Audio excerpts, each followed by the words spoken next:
Hello and welcome to the King Heroes Journey podcast. My name is Beth Martins. It's June 15, 2026. We are still here. I had my doubts.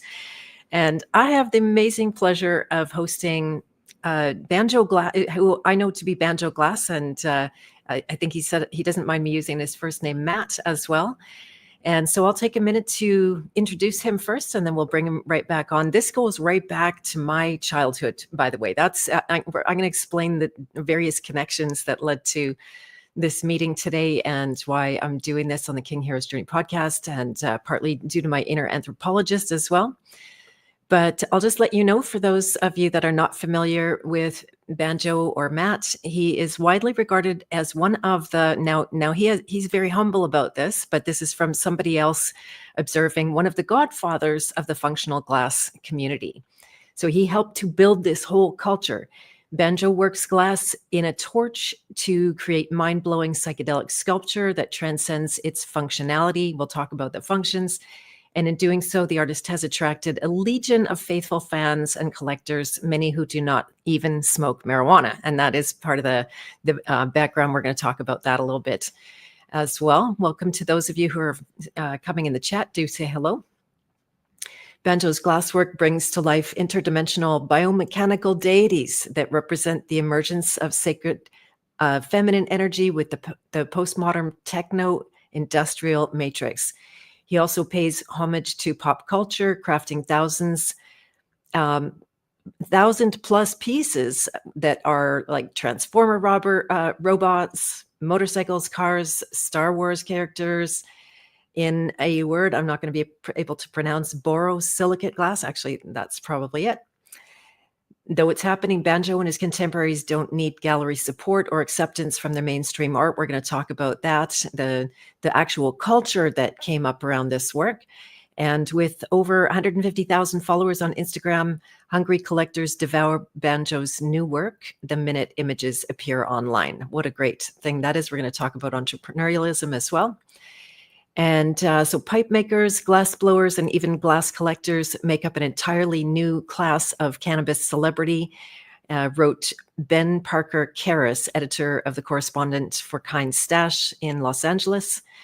And with nationwide, this is a quote from them, with nationwide legalization of marijuana, more artists are inspired to enter the glass industry, or have been, because the demand for pieces is growing so quickly. The heightened demand creates a rise in the value of the work as well.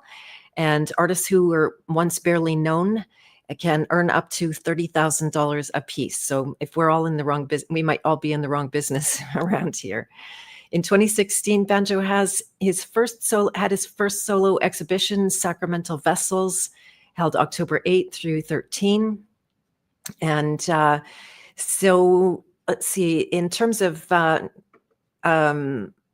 according to Banjo, the government called glass pipes a billion-dollar industry as far back as 2003. He estimates that currently between 5 and 10 functional glass artists are earning $500,000 per year, with over 300 artists bringing in over 100K each. Nice and tidy. So that's very cool. And without further ado, I'm going to bring Banjo on now. Hello and welcome to the King Heroes Journey podcast, Banjo. Hi, Beth. Thanks for inviting me on. It was a pleasure to accept that invitation. Right on. So cool. I just love it. That's one of the, you could say, magic features of the internet that allows us to cross boundaries geographically and kind of through time. And so it's amazing to me. I'm always grateful. People put the internet down, and like, get off your phone is a really common kind of thing. And it's what are you using it for? You know, are you using it to escape and get out of your pain and misery, or away from real connection, or are you using it for the sake of real connection? And so that to me is one of the miracles of being here. And so one of the first things I wanted to talk about before we get into your glass, which is a beautiful thing, is just exactly how did we meet? Because when I started to chat with you on Instagram, you said your kids call you a king hero. Yeah, my son actually, which he got from your podcast, because we had I've been following your sharing for probably close to 5 years. The first I think I became aware of you through watching an interview with you and Chance Garton from Yes. Interverse, Yes. who is just a couple hours north of where I am. We had relocated to the Ozark Mountains from the West Coast in 2021, kind of post-COVID craziness, or sort of toward the tail end of it. It was still a little bit cuckoo. Yeah. And I connected with Chance and had been watching his thing, and then I would watch a show that you guys did. I think it was on like archetypical themes in video games. It was Oh, something like that. And so that's when I just, I clicked the follow. What's this Beth Martin's King Hero thing? And so then like a couple, months later, I remember my son started calling me, Dad, the King Hero. And I wasn't quite sure where he got it. And then one day I was watching one of your things. I was like, oh my gosh, he must have gotten that from you. So that's yeah, it's just a cool. funny small world. And then, very recently, well, I had seen that you were interviewing FutureMan, and and so then that just kind of blew my mind a little bit, because anytime you see somebody who's got that level of I guess popularity, mainstream acceptance and credit, and accomplishment, connecting with somebody who would be sort of on the underground or the truther, you know what I mean? I saw that and was just like, what? And so I think I commented something like, whoa, two legends getting together, which that began our connection. That was the thread that we each, I think, pulled on, or weaving together, however you want to put it. But I've been a fan of Bella Fleck. I'm a banjo player, and the Flecktones and Victor Wooten and Roy Wooten. I've seen him, a few times over the last 20 years. So to see Roy kind of over in, the Confluence world, and, talking to you, and then that last interview you did with the four of you was also very sweet. But all of that, it's just super exciting. So I was honored to jump in and be, do what I can to bring some threads together for this tapestry. Amazing. So good. Yeah, just back to the King Hero thing. It was a revelation in the middle of the night, because I was coming out of my feminist days. I don't know if you've heard me talk about this before, but A you know, little bit. yeah, yeah. So the King Hero was sort of a redemption project, and I had literally stopped hating men. I found that inside myself. I wasn't going to admit that before then, but as soon as I came to and healed from that, I was like, oh my goodness, what have I done? And, and then so yeah, I was wondering what to call it. I remember the mentor I was working with at the time said, like, when I told him the next day, he's like, "No, it's not going to fly. It's not it doesn't work." And I'm like, "But the God told me." There's like, it just came through like a bell last night. And then when I hear people using it, it's like it's a thing, right? It's a something that is archetypal, like you said before. That's the subjects I tend to be around. And when you can identify something in the psyche that hasn't necessarily been named yet, it's not so original. We all know king, we all know hero, but somehow this came together. And yeah, it gives me great pleasure when I hear a young person using the phrase too. So, Yeah, I love the combination too, and there's a lot of intersecting streams coming into that river that resonate for me too. I'm a huge Joseph Campbell fan, and have ah, looked to the hero's journey for decades now for insight, and as being a very valuable lens. I'm a definitely an armchair anthropologist myself. ah. I studied art history for 3 years in college before switching all the way over into sculpture and photography, where I picked up banjo making and guitar making, and then that's what led to my nickname. And then later, when I began Glass, already while I was traveling around and doing kind of hippie events and stuff, my road name was already Banjo. So when I picked up Glass, it became Banjo Glass. But all those threads kind of come in together. And then obviously, the king thing is, that's another, I think a lot of the Return of the King, with the Lord of the Rings, and just all of the, you know, that journey of sort of falling down and getting back up, and entering back into, the different phases of that we go through, and just how human and ancestral of themes that these are, like, for me, it's, when you mentioned you had healed yourself from feminism, which I know what you mean. I know what form of feminism you're speaking of.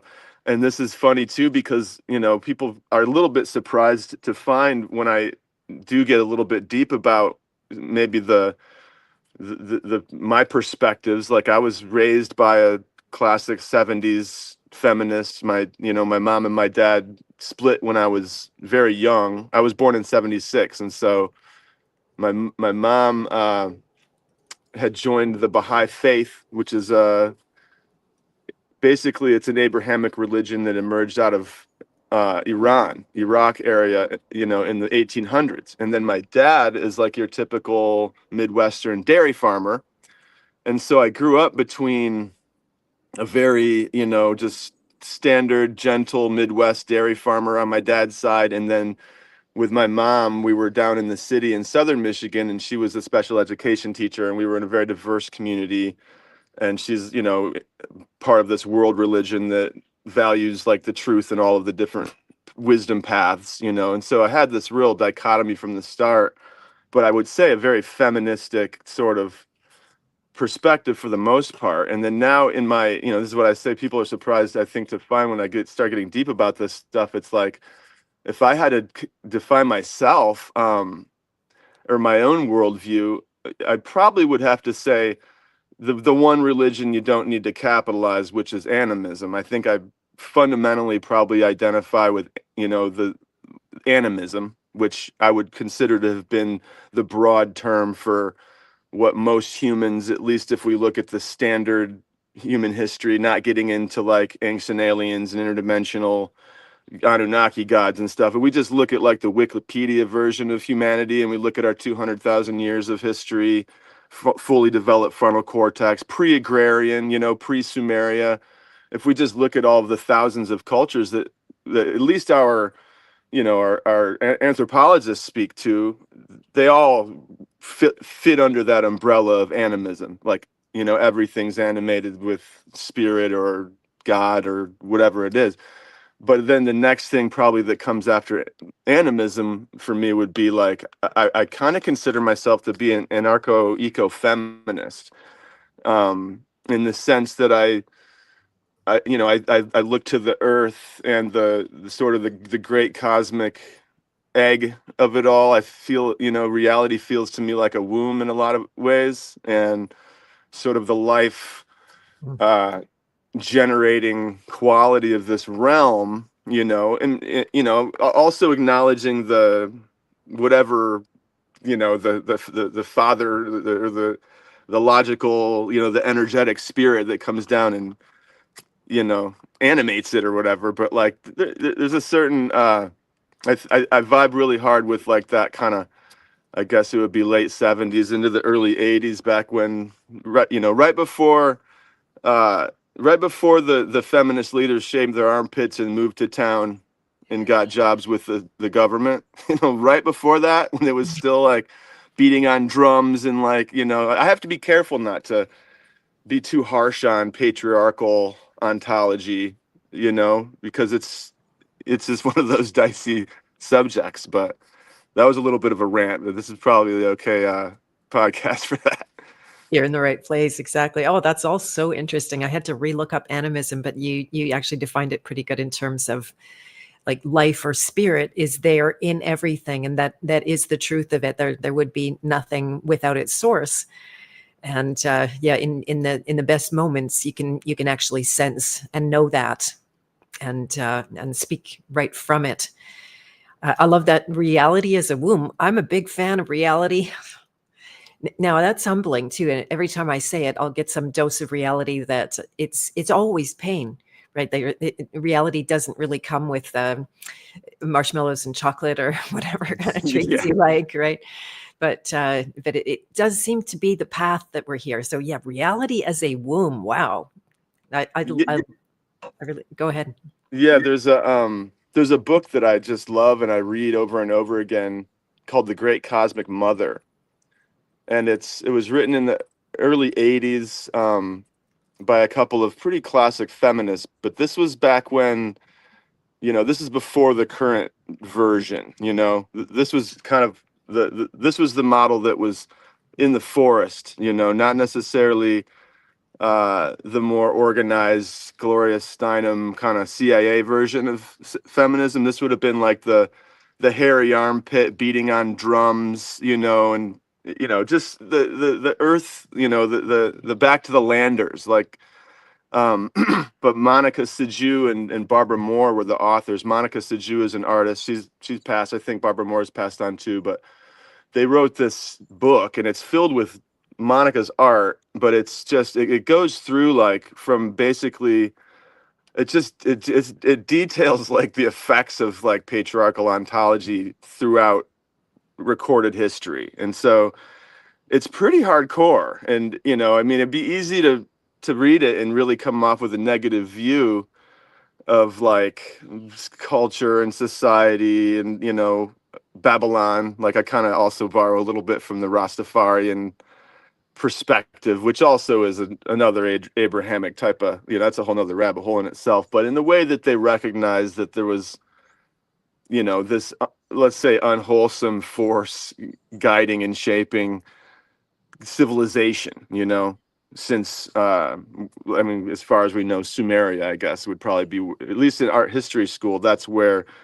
you learn civilization began, with Hammurabi's code of laws. This was the first time that humans started, writing down laws. Here's how you're supposed to act and this and that. So I don't know, another huge influence would have been Daniel Quinn. Have you ever familiar with the book Ishmael or My Ishmael? Maybe heard of it, but yeah, He go was ahead. like he won like some big award, the Turner Tomorrow Fellowship. He was very loved by the kind of progressive, the back to the lander people once they grew up. It definitely would have been, this is in the 90s, but he had a take that, he ended up studying the different cultures and like pre-civilization, pre-Sumeria, and then post. And so he had his way of simplifying it was the levers and the takers. And he had a real kind of mythological story-based way of describing his thing, but it would have been like the lever cultures would have been the animists, and they left it to the gods. Oh yay, there's a whole bunch of there's a bunch of fruit on the trees, and the herds are thick this year that we're following, and we're eating good. And then there's the takers, and so taker cultures would have been post agrarian, like post figuring out how to encourage the growth of your favorite plants you like. We're taking the control into our own hands, animal husbandry, fences, and so granaries and stratification of culture.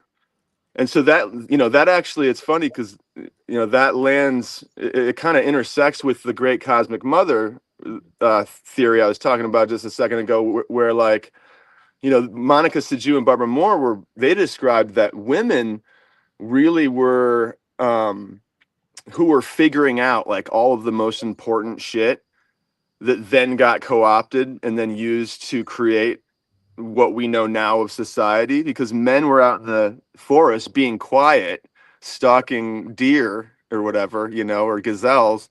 Women were back at the camp keeping track of all these nuts and berries, weaving things, figuring out, oh, whoa, we stick some mud over by the fire at Hardin, like, language, communication. There's just so much that like women really created. And so it's funny, they speak how like for a while maybe there was this kind of uneasiness because the men, once the women started figuring out, oh yeah, watched what the animals did, and then it made a baby animal. And so like they and I don't know, I wasn't there, but they credit women all over the world, in these different, seemingly disconnected, cultural indigenous little societies as like having the time and the situation to figure out much of what later became what we consider to be like the building blocks of like our modern culture. So like they figured out like kiln making, they figured out bricks, metallurgy, all these things that initially would have been like, metallurgy would have been for decorative reasons because, metals were too soft to use for weaponry. And so this is during the Stone Age. We're still, arrowheads out of stone and stuff. So like, but it went in this short time over to where, okay, we've learned how to grow more food than we can eat. And so we have to store it. And we have granaries. We have, now we know how to make bricks and brick houses. We have metallurgy. So we figured out how to do locks. And with that, and again, like you can go over to like, the ancient aliens type thing or whatever. Then the Anunnaki, like, came down and gave us the rules for how to live here. And whatever the heck happened with that. Like personally, I lean more toward like an interdimensional explanation than like a nuts and bolts spacecraft aliens coming down from the 12th planet type of thing. But like whatever happened, let's say 5,000, 6,000 years ago, around the early, I guess the Bronze Age, like whatever happened right after the quote unquote flood, who knows what really happened. But when we start paying attention to these different stories and mythologies that all emerged around the world, going back into the Joseph Campbell thing, maybe where he studied all these hundreds of myths and noticed these same similar themes throughout them.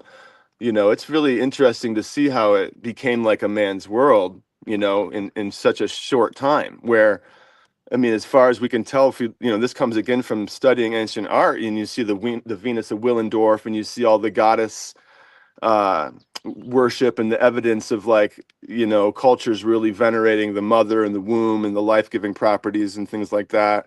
And then even the cave art, that was mostly about like the hunt and, all sorts of things that, we later would have just seems like ancient history. But if we look at the less than 1% of humans that are on the planet still untouched, I mean, if that's even possible, you can go to the Amazon, you're still going to see a Coca-Cola shirt and some flip-flops, even in the little tribe that supposedly hasn't been contacted yet. But it's really such a, I don't know, it's such a crazy, it's such a crazy dichotomy, the animistic and then over to the, the monotheistic, I guess, or the indigenous earth-based, reality crossing over to the, oh, this place is just terrible. Your mother is abandoned, your mother is defiled and your father has abandoned you and is up in the sky somewhere. If you really hate the mother enough and, just totally, what do you say? Like they say the lover of the world is the stranger, the father's lover, whatever. If or Maya illusion, even within Buddhism, you have a very strong anti, feminine. So it's a long, crazy journey, I guess. And, I'm still, I got to cut myself off. I'm usually talking about glass and, on podcasts and like marijuana, Well, that's which is also a amazing. very male and female kind of thing. But, Right, right. Well, that's amazing. Yeah, to have this just another layer of serendipitous connection going on here. You're actually way more up on all of that cultural anthropology than I am. And I think there was some baby in the bathwater in my experience too, because like even while you're talking, I appreciate what you're saying, but I'm still going like, okay, what's the psyop, right? Is there did they invent that culture or like overemphasize? Oh, it's women who created the culture because men were just sitting in the forest waiting for an animal to come along. But at the end of the day, you can't have one without the other, right? If men weren't no, out there doing that, women couldn't be doing metallurgy at the homestead or whatever it was. And yeah, that evolution of society from the much more hunter gatherer to agrarian societies, where you're exactly right, it went from much more polytheism, seeing gods in everything and everywhere and all its different aspects, much like archetypes, compared to like the one God the Father, and oh yeah, this is the law and the commandments and everything like that. Yeah. There's somebody in my community who reads the Hebrew of the Bible and translates it. He says there's God the Father is actually a wrong translation. That there's evidence for there has to be two to birth anything. There has to be yes. the masculine and feminine. He says it's right there in the scriptures. I think I'm familiar with that. The Oh, Shahina and Yahweh, like, and even the Yahweh.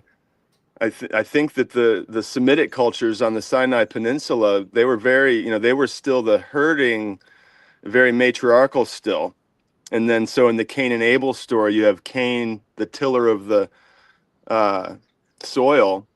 Abel was the herder, and so that would have been the Canaanites, and that culture that had already begun building, square brick things and having the stratified. Here's the political class. Here's the police to guard the food, and then everything outside the castle walls would have been like the heathens or whatever. And so when Cain slew Abel, I've heard it said that that story even refers to the taker cultures enveloping and basically settler colonizing the lever cultures. And so even to the point where that story of their own people being destroyed made it in as a foundational myth in their creation epoch or their creation stories. But like there was a, I mean, everything was matrilineal and matrifocal as far as we know from studying the indigenous groups, which, I'm not a proponent for either. I'm on that, I'm in that sort of middle place where it's like, yeah, there's, we got to work together and figure it out. Obviously, if you go a little too God the Father, you wind up in one place. And, I think that somehow life is always just evolving forward. So I think that the time had come and we were probably couldn't get any further with the matrifocal, matrilineal setup for humanity, however long that existed. And this is not even to speak of all these crazy other timelines, Tartaria and Old World. And I mean, who knows? I don't know. It's just so fascinating. It's one of those things that maybe multiple timelines converging kind of sometimes seems to be the best explanation. Yeah, that's all kinds of possibilities there. Back to the Cain and Abel, by the way. Can you hear the hail outside? All of a sudden, we've got a massive storm, and No. it's like, yeah, it's like almost snow on the deck out there. So good. I'm glad it's not interfering. Let me quickly also say hello to a few gems in the chat. Aliza is with us, and Arta Seer, and welcome Quietly Content Bear, and Jackie K, who's now been dubbed the Likes Patrol because she always reminds people to like the video. God bless you, and thank you. Yeah, the Cain and Abel. I had another friend that was really deep into interpreting the Bible's mythologies, and her thing is that there was never any leftovers when there was no body after Cain killed Abel. So her supposition is that Cain ate Abel, and this is where the word cannibal. That checks out. Right? Wow. Right? I know. It's that pretty checks profound. out. And it fits right in with what you're saying about the cultures, right? That it was that way of life was consumed. Yes. And, yeah. Oh Yeah. man. Oh, that is a deep one. I got chills on my my arm. My truth. Me too. My little truth gauge just stuck right up. It's like the Daniel Quinn, the Ismail author, spoke about this idea that like originally there was like all these cultures and you could call them A, B, C, D, E, N, F, N, G, and etc. All the way down. There was thousands of different independently derived cultures that had no overlap aside from maybe like during the acorn gathering season when they'd, trade some arrowheads for some, otter skins. I don't know, things that wouldn't be in this area or that area during the trading times between these cultures. They'd share a little bit, but their languages were entirely different. There was no affinity between them, and so and once upon, whatever happened in the Tigris Euphrates River Valley, I guess, is a place that anthropologists look to as where things really started shifting. Like, let's say culture A, then maybe they found out how to make like harder swords or something, or shields, or they learned how to like store more food than they needed, which allowed them to amass an army. And whatever mind thing came in where, one culture would try and subsume and completely take over the other culture. Like, we don't see a lot of evidence of that up until around that time. Like, the different indigenous groups would practice what's been called maybe like sporadic retaliation, where periodically they'd come together and just skirmish a bit. Maybe the gene pool would, freshen up a little bit. They'd take a few young maidens or something, and but like basically they all stayed like independent and unique from each other for as far as we can tell in the fossil record. Who knows what to think of that, but quite a few thousands of years, couple 100,000 years. Like if you look at, and again, I'm not Mr. Carbon dating as the gold standard of reality or anything here, but like just going with that story, because I like a good story, and just going with the Wikipedia story, like our entire culture since Sumeria is like the last foot of a football field. If you were to stretch the fully developed frontal cortex, advanced Homo sapiens sapiens, meaning we have humor and sadness and song and all the things that make us human, that we were 195,000 years of human, before everything we know of as far as recorded history and civilization, and so it's like, it's really kind of crazy to think that our ancestral roots, how did we get, if we're such evil, vile creatures, like how did we make it 195,000 years without doing what we've done the last 5,000, making whole areas of Earth uninhabitable, you know? But back to this real quick thing though, like that story about like let's say whatever happened when the first culture started kind of amassing like larger army and better weapons and whatever.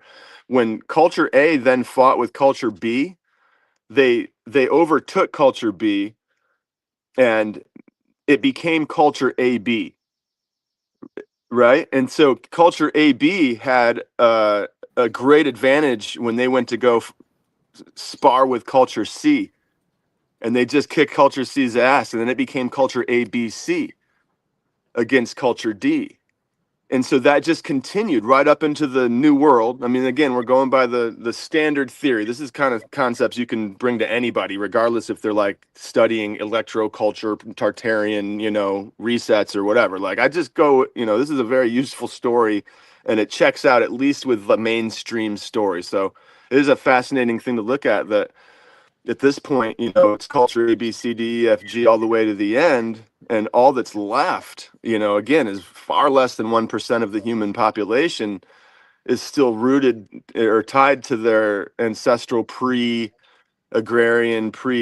literate, I guess, society. But it's so funny when you think of what a brief instant it's been that we have been this developed as a culture, assuming that, I mean, I kind of think we're like ageless. I don't know. I don't know that I believe that there's just this perfect linear thing with the evolution and all that. I don't know. Like, but like just supposing that Homo sapiens have been around for 200,000 years, like, we must have been pretty noble of a species to have made it through that whole period of time. Not that we didn't do some brawling and take some scalps and do some different stuff. I mean, humans are humans, and maybe that's part of why in this Kali Yuga cycle or whatever the heck's been happening in the last couple 4,000, 6,000 years, that it had something sped up, some energy. I know you talked to Joel not long ago about the predator mind, and I'm a huge Carlos Castaneda fan as well, and so that whole thing, to me, that interdimensional, whatever happened, I don't know what portion of the interdimensional galaxy these beings came from, but they like to be worshipped, and they love it when we fight, and like, they don't really have any creativity themselves. That bears a real resemblance to the Lucifer character with the Abrahamic traditions, and it's just like any angle I try and look at it from,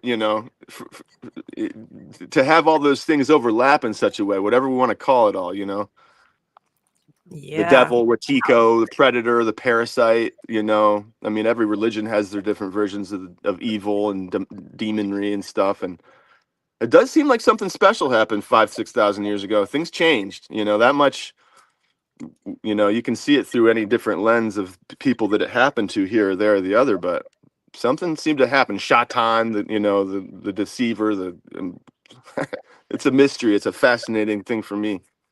Nice. Wow. It's so great to get to know you. Yeah. And back to, I believe the word is syncretism, right? Where Yes. one culture goes and assimilates, but it doesn't disappear. There was a great story from one of my profs about I won't get any of the real details down, but it was a takeover. Maybe it was just as simple as like the Catholic tried to take over a Mayan, not whole civilization, but like, a village or just a unique culture. And they came in and they brought the cross and they brought the rosary and they brought the accoutrements, and the Mayans went, oh yes, we love Mary, we know Mary. Oh, and the cross, yeah, that's what it means to us. And they couldn't obliterate the culture because they just kept folding it in, Yes. like, oh, that's us. And there's something about that Mayan culture has sustained more so than others that have been colonized and just like, flattened. It's so fascinating. Yeah, there's like the two ways. There's the flattened version, like the obliteration style of colonization, and then there's the settler colonization, which again, like you hear a lot of people on the, I guess who maybe are more identify as like a leftist, progressive perspective, ringing the horn about settler colonization, all this stuff.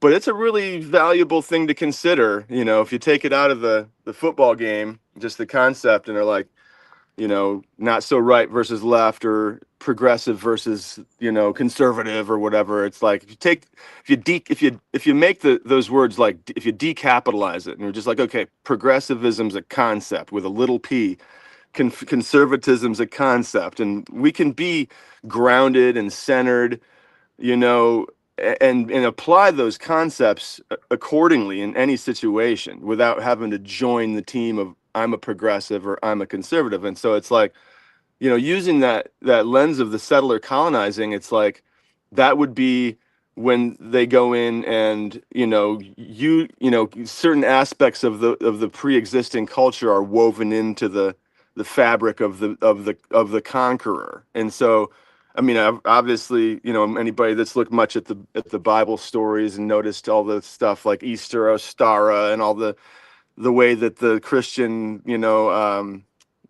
holidays and stuff, so many of them began as really sacred rites that were tied to the seasons and the natural cycles, but then when the Christian army come invade, they're like, they can't get people to quit practicing these, archetypical concepts that have been an anchor and a connection to the unseen, for millennia for these different cultures. So they kind of just have to weave it together. And then after a few generations, it's like Easter eggs and bunny rabbits, Yeah. Yeah. Oh my goodness. Exactly. And then now we have this, I hope you're not pressed for time, by the way, just so Not at we all. get into everything good. Oh yeah. Yeah, because we got a takeover a cultural takeover here, and it's right. It's worse in Canada. I know just from the places, at least where we traveled in the U.S. recently, it's almost invisible in the U.S. to us, whereas here it's, Oh wow. yeah, yeah. Believe it or not, I know it's I can crazy. see that. I was watching pretty closely. I mean, like I've been following you since I think 21, and there's a few Canadian um, people, thinkers, seekers who I started tracking with. Curtis Stone. Yeah, There's a few people up there who I was just like, whoa, like it's, Now, granted, I was in Eugene, Oregon when all of that 2020 stuff popped off. So like the west coast of the US is a little more, it's a little more it went with all that stuff a little stronger, you know, which is part of why we're like, let's go find some other mountains somewhere. We went and found the most like progressivist, hippie little place in the reddest state in the USA. It's sort of, we're in the brackish waters here. Like we're very cannabis kind of, oriented family. I lived in Humboldt and grew weed there for 15 years. And I mean, we're already a fairly rainbow colored family, even though I'm like a proud patriarch with a wife and 6 kids, 5 daughters, um, so good. we're coming from Eugene, Oregon, where there's the country fair, and really we kind of, I came of age in the wake of the dead, is how I like to describe it.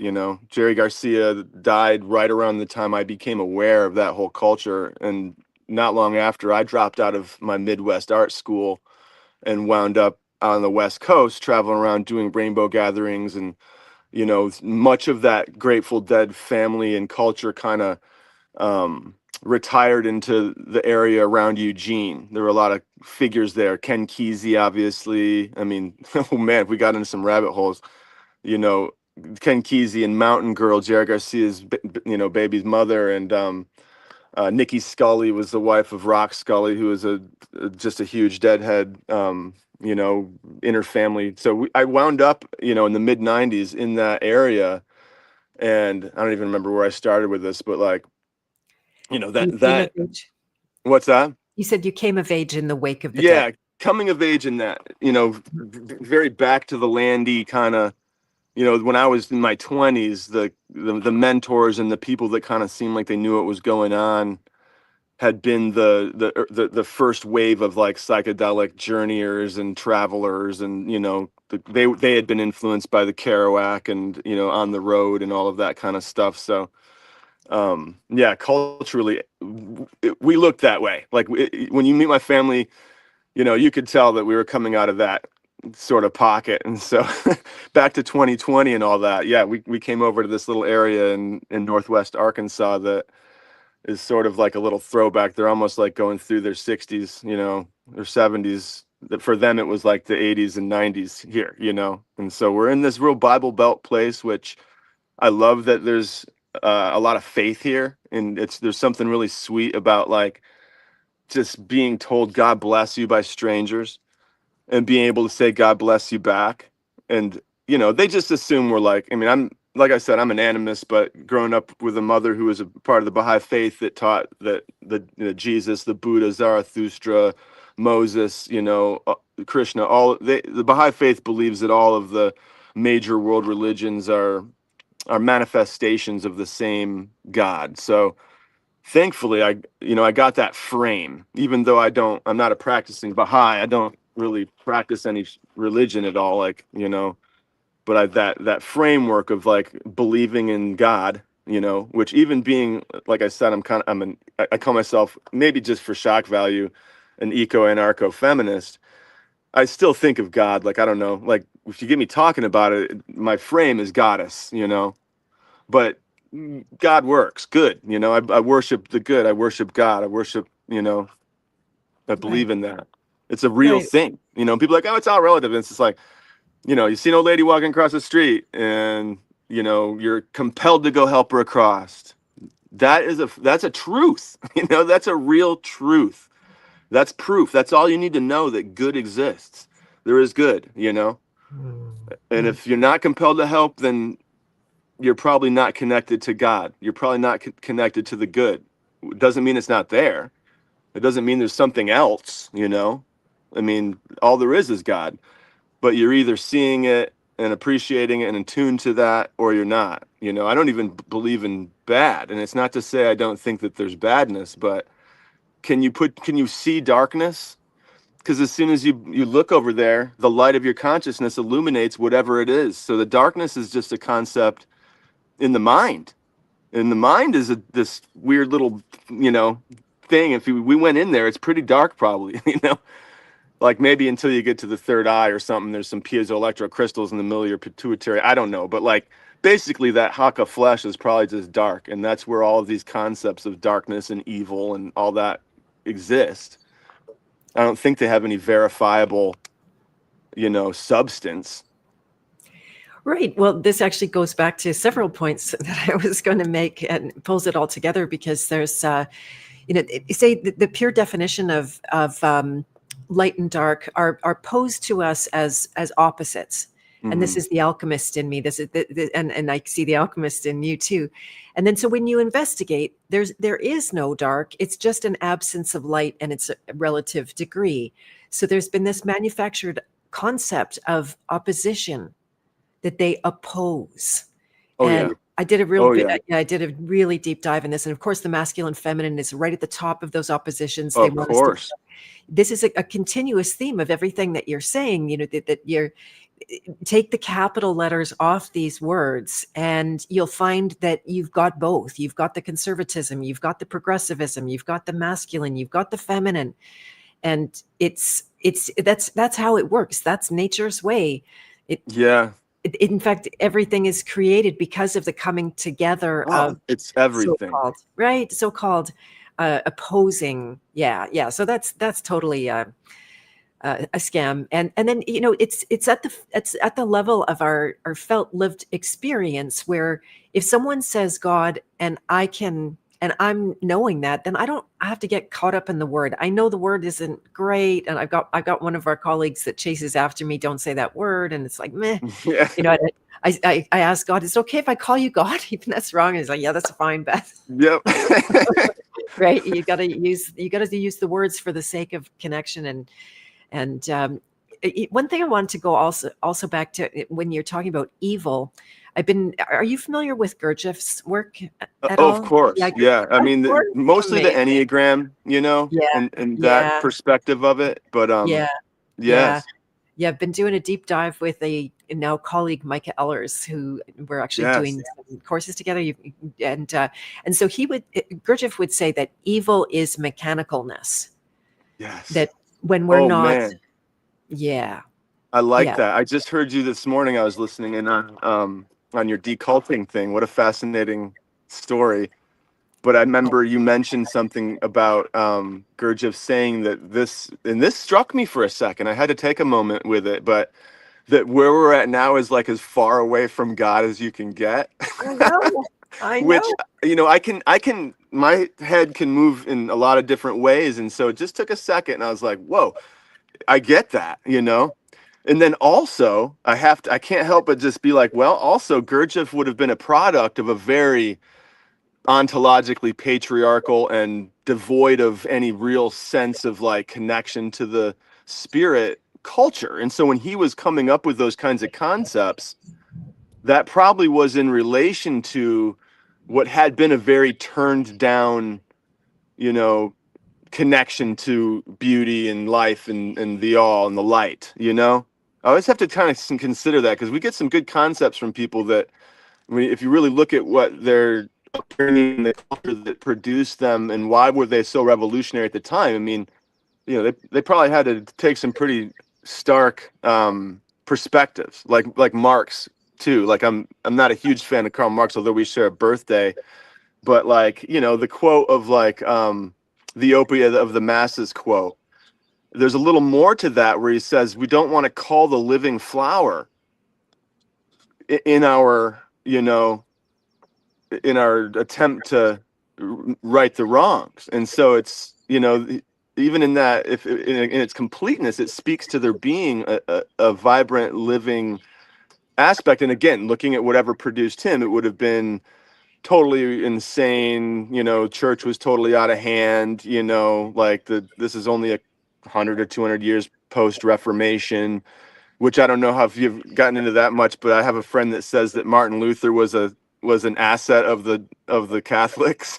As a total controlled opposition that That's just what. sent up. Yeah, You know, I I know. don't know. I'm not a biblical scholar, but like, it's just really crazy. Like you can look at quotes and concepts and things that are shared from people that you may or may not agree with wholesale, but it's like you can always find that there's a human aspect of everybody, and if they made it that far.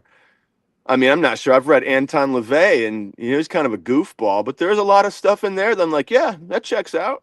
you know, I mean, you may be a narcissist and kind of want to be like a rock star of Satanism or something, but you're not wrong with every single thing you say. Well, they can't be wrong with everything they say, because no one would listen to them. Right. I was just watching a movie called The Master, which is based on a depiction of L. Ron Hubbard and his whole Scientology movement, which is, pretty, if you've gone down that rabbit hole, Just a bit. Yeah. pretty evil Oh outcomes, man. unfortunately. Oh yeah. Oh yeah. But it's strikingly similar to some of the things I say, and this whole going clear thing. Luckily, I never used that phrase, but Right. it's all in there.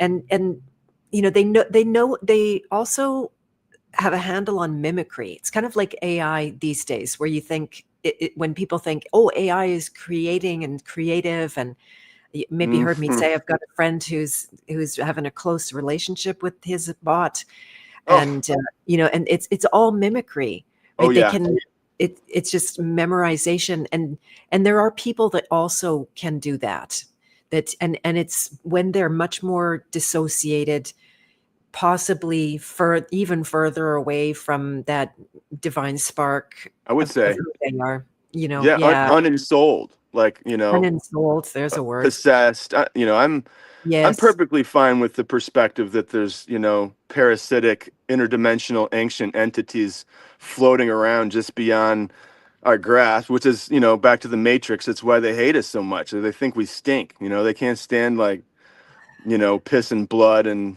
all the things. They think we stink. Really, they're just jealous because, like, as a quote that comes to mind, rot is the womb of life.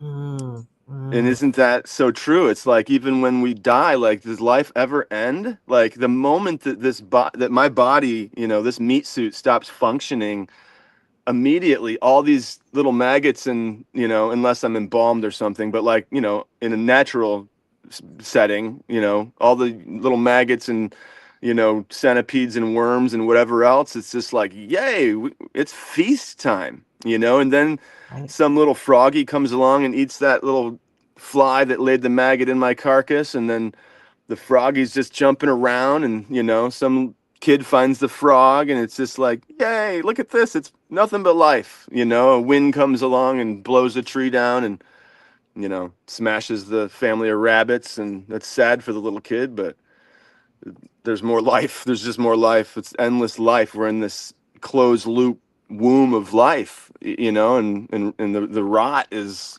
where else would it begin? So it's just a funny take on darkness, not to fear. I mean, I do believe that our consciousness is timeless. I think that we individuate into these different nodes for our reasons, and I think we just flow back into the river.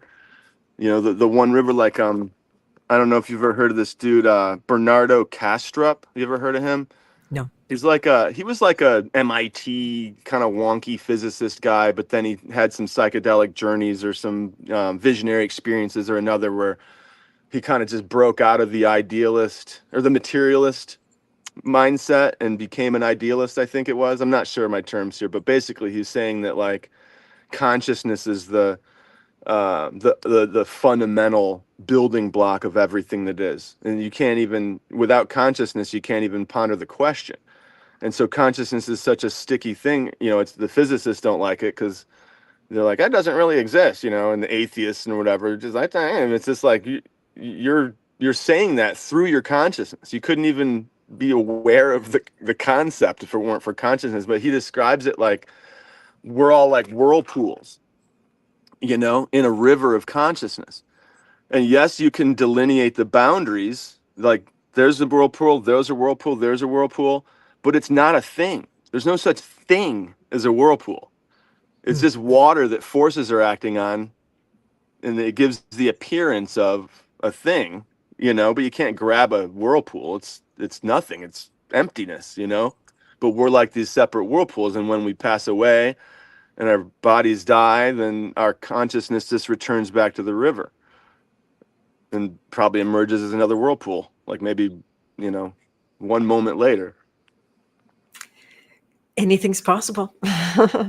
It's yeah, yeah. I've made, maybe you've heard me say it too. I've really, a lot of my beliefs have fallen away, and that's totally okay with me.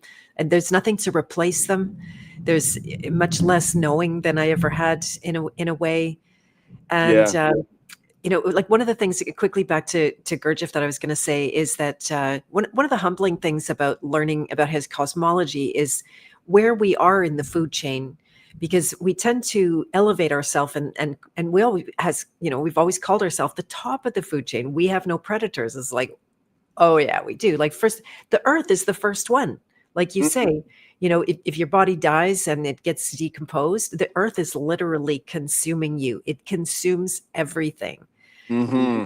And our emotions are food for the moon.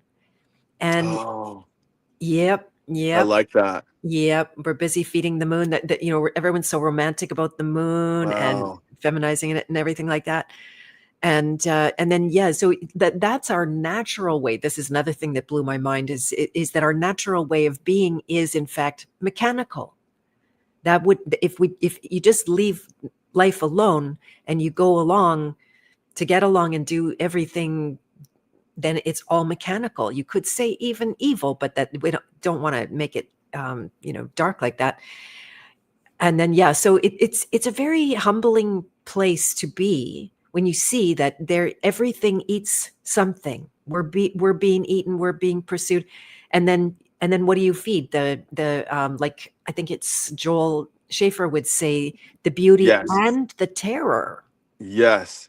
I was Right. just thinking of him as you were saying that, because it's in terms of the us not being at the top of the food chain, you know, and the way that like at least according to the Toltec, and I don't think that they're alone in this. I think a lot of different indigenous cultures have a similar perspective of the way that our aura is sort of fed on by these interdimensional, I call them Skeksis, Okay.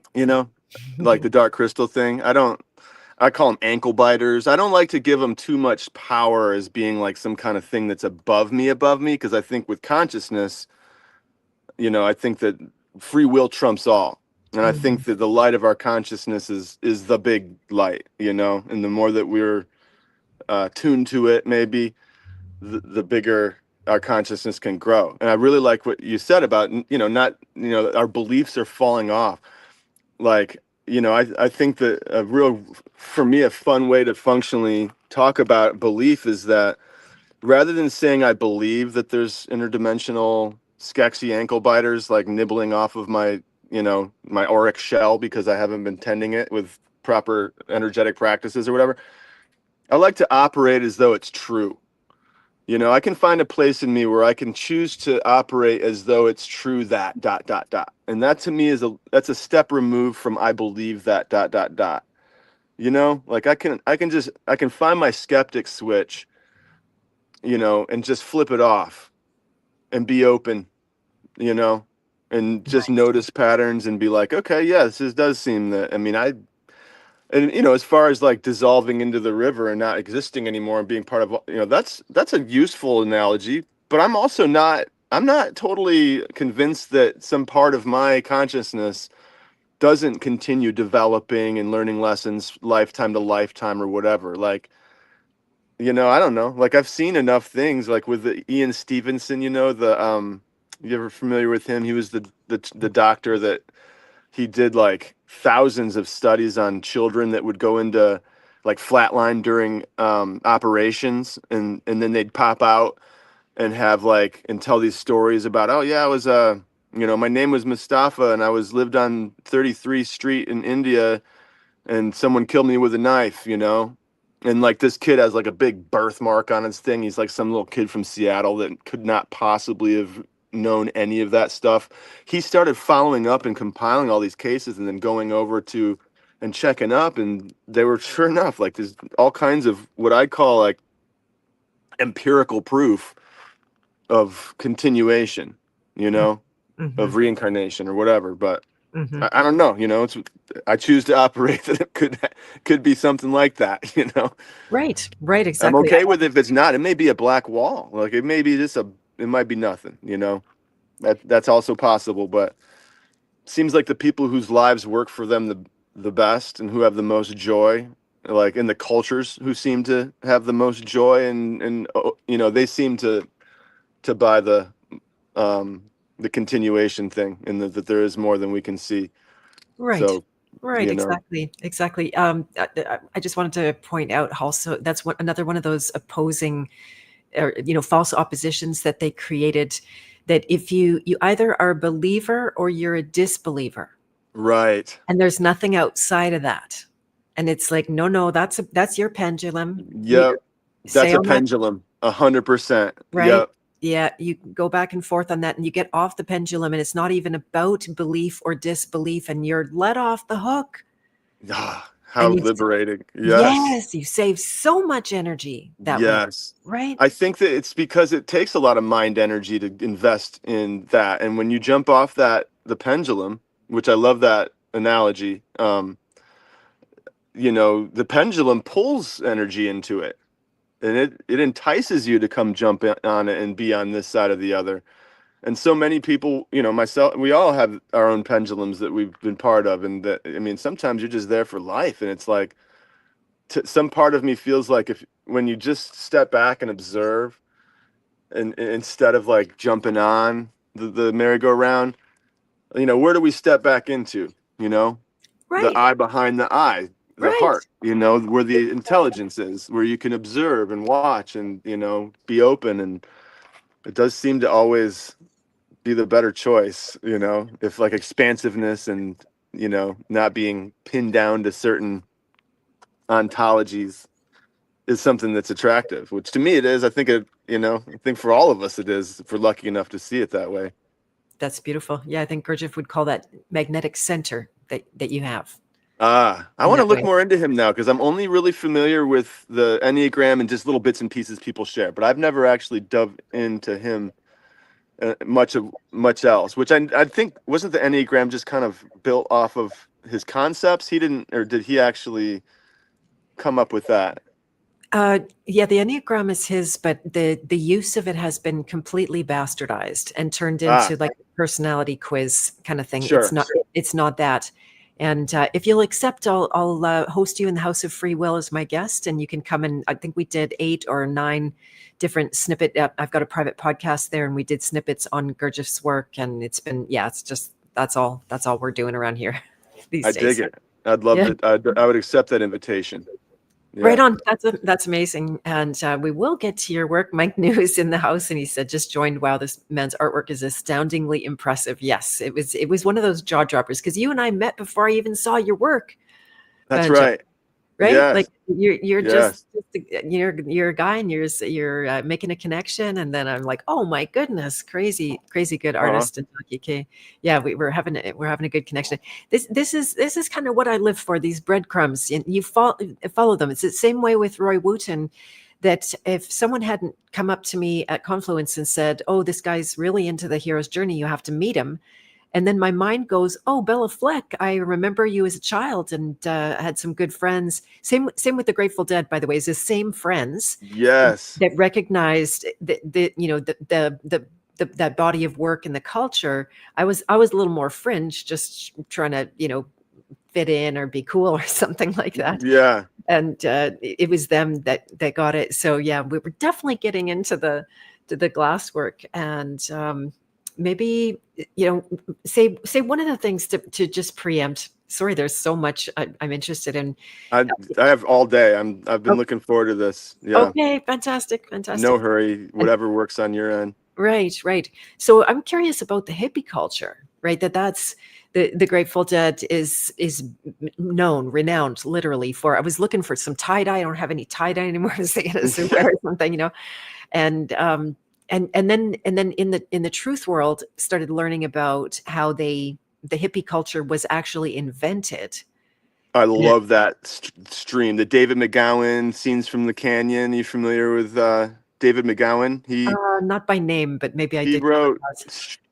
he wrote a book, I think it was called Strange Scenes from the Canyon. So he goes into Laurel Canyon. He's probably one of the most well-known researchers. He passed away a few years ago, but for many years he was the guy that like started really finding all of the different military intelligence threads, like Joni Mitchell, David Crosby, Bob Weir from the Dead. I mean, Robert Hunter, who the lyricist with the Dead. I think even John Barlow, who was a lyricist with Bob Weir. I mean, even, and then they get in crazier. We're like Garcia, you can't spell Garcia without CIA.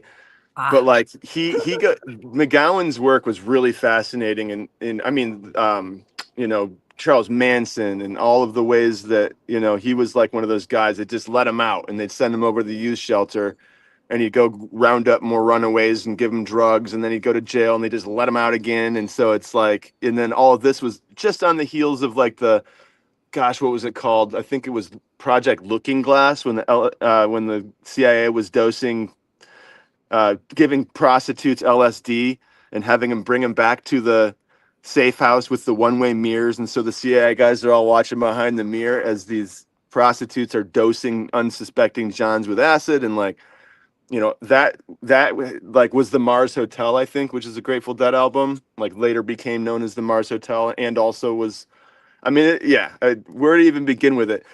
Um, and there is no end. But like, I'm someone that, like I said, I came to awareness about the Grateful Dead and rainbow gatherings and that whole sort of countercultural, very LSD psychedelic drug fueled sort of counterculture. Now, again, one aside, I like that Chance, our friend Chance Garton, had a quote. There's no such thing as a counterculture. There's just cults and like sovereign free thinking individuals or something like that. No.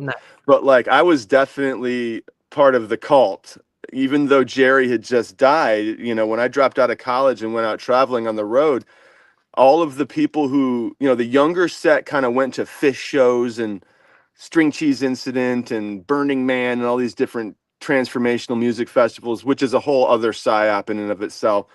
Yes. But like, and then the really older folks just like kind of receded back up into the mountains.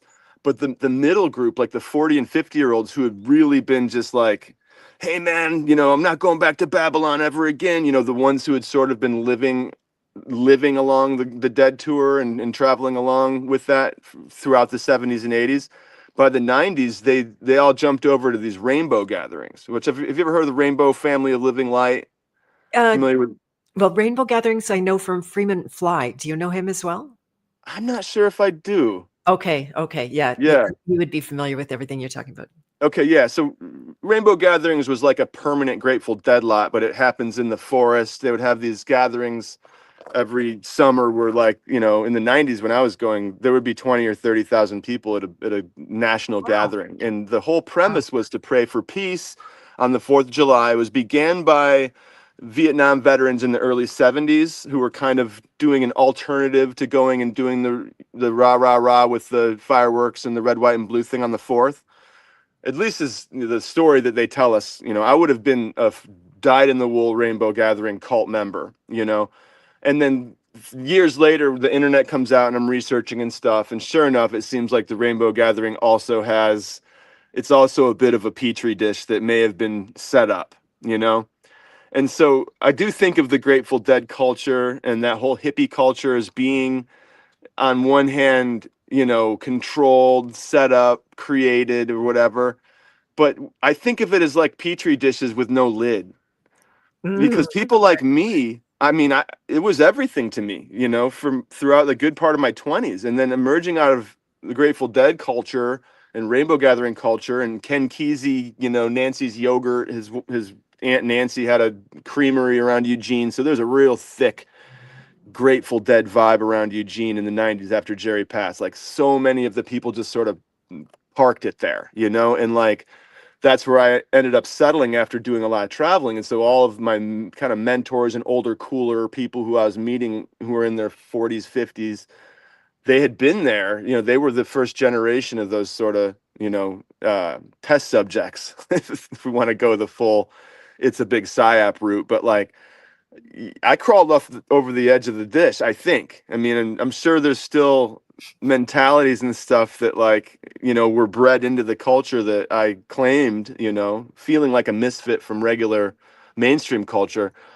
But like, it's kind of hard to control. yes, It's kind of exactly. hard to control. Yeah, if I could quickly jump in here, that I'm sure you're familiar with the Canadian trucker convoy that actually ended up, you know, Of course. going out and Yep. everything like that. Yep. And so it was an organic. Now it was a blip on the radar. It didn't really become a culture the way that what you're talking about, and the whole Grateful Dead scene. But it was organic. There was this rising from a place that wasn't engineered, and then the engineers saw it and went like, "Whoa, better start containing that and put the lid on that petri dish." And or, even if it was a petri dish to begin with, and That's the big question. It's made out of organic humans, and so it's hard to know like exactly what the seed was for it, but it gets momentum at a point where maybe there's more like genuine, just really truthful, like authentic humans piling onto the thing, that it maybe for intents and purposes it is bit more organic for a while. even if at the beginning of it, it might have been a cell culture, that was introduced, but Yeah. then life does what it does. Right. And then they come in and like, whoa, we better put a lid on this. And then, it's not too hard to do with the algorithmic suppression. I mean, are you familiar with Alison McDowell? Yes. She's a good friend of mine. Oh, And nice. we met, through, just like you and I did, randomly through connections. And then she ended up moving down to Arkansas, where I am. And so we've got to hang a couple times. She's come to a camp out where we're playing music and hanging out. But she's somebody whose perspective on all of that stuff has been real instrumental in helping guide my, feeling okay about it. It's all going to be all right, but she had a comment, or she had a quote she used to say. It's been a long time, but I always remind her of this. AI is the end game settler colonizer. Mm. And isn't that have a ring to it? It's just like, it's not creative. It's a colonizer. It's a thing that comes in, and we're going to call this, Chippewa Falls Oakdown Meadows. And then it's really like some kind of suburban housing development that used to, be indigenous land.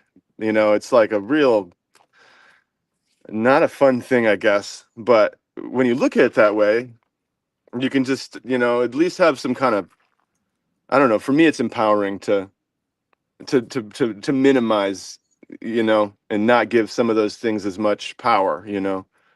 Right. Not to be in denial of it, but to know it's there and part of it. And yet life itself, that's when you say organic, then that's what life does, right? It grows. We can go and engineer that. I put the melon seeds in and sprouted them, and now I put them in the ground, but the growing part, that's not in my hands. Yeah. Right, that's something else. And it was like surprising, oh my god, they're really growing and they're fast and they need to go in the ground, and now I need a cage for the deerts and all that kind of stuff.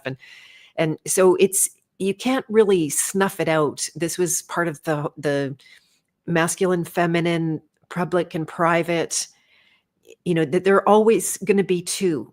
And as soon as you try to be all organic and all private, then like those, that what's organic and private is actually going to become public and masculine. And so that there's both of those elements, they have to coexist. There has to be the structure. Yes. There doesn't have to be nefarious and social engineering for bad purposes. Like, can you repeat that, by the way, what Allison, the quote from her, AI something and then Is colonizer the end game settler colonizer. is the end game.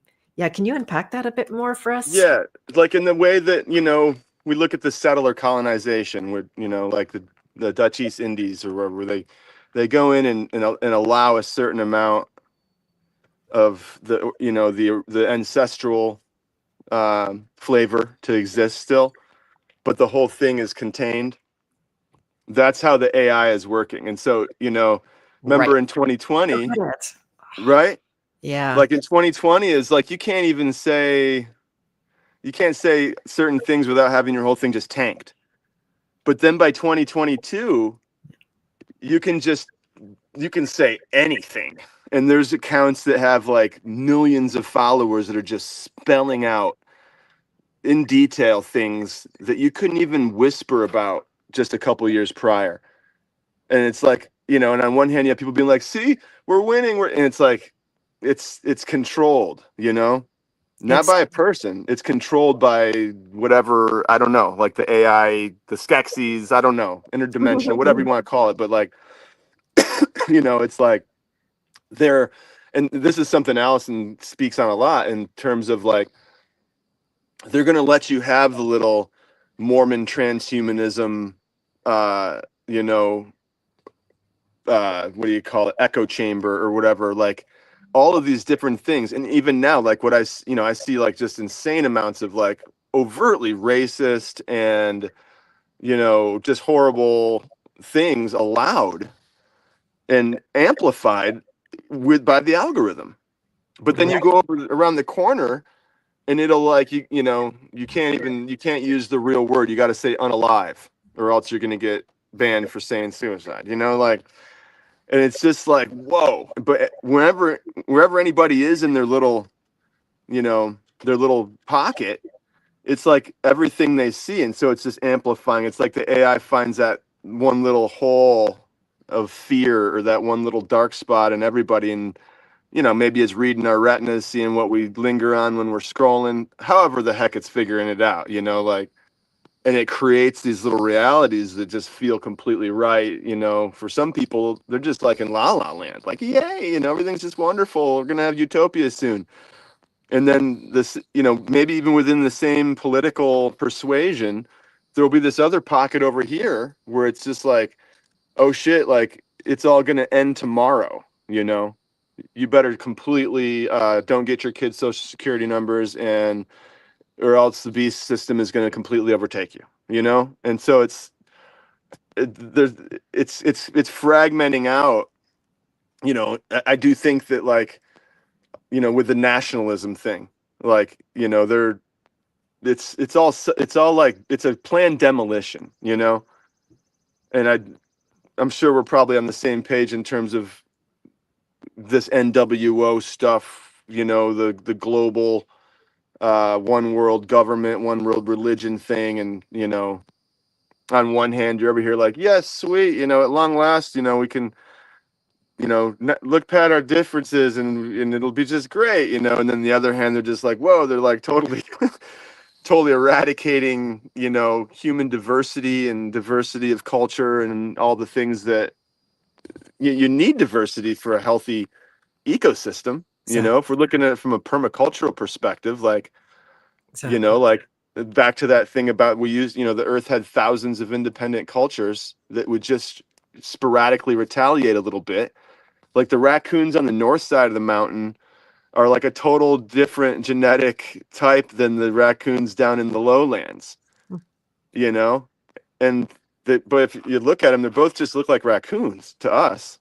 But nature has a way of just having such an intricate, balance that's dynamic, and there's enough dynamism or resistance or something between the different cultures, so to speak, that it serves in the growth and the continuation and the diversification and the vibrancy of life, and so I guess on the positive end, this AI shit it's just unsustainable, and the amount of faith, I think that, I don't know who it is. Let's say maybe that there is, like, maybe we're talking about the super rich tech, oligarchs who are trying to set this whole thing up so that they can upload their consciousness into the cloud and live forever. Whatever that story is, like, yeah, maybe they're thinking like that, but like, it takes an enormous amount of pride, in your creation to run with that story like it's going to work out, like.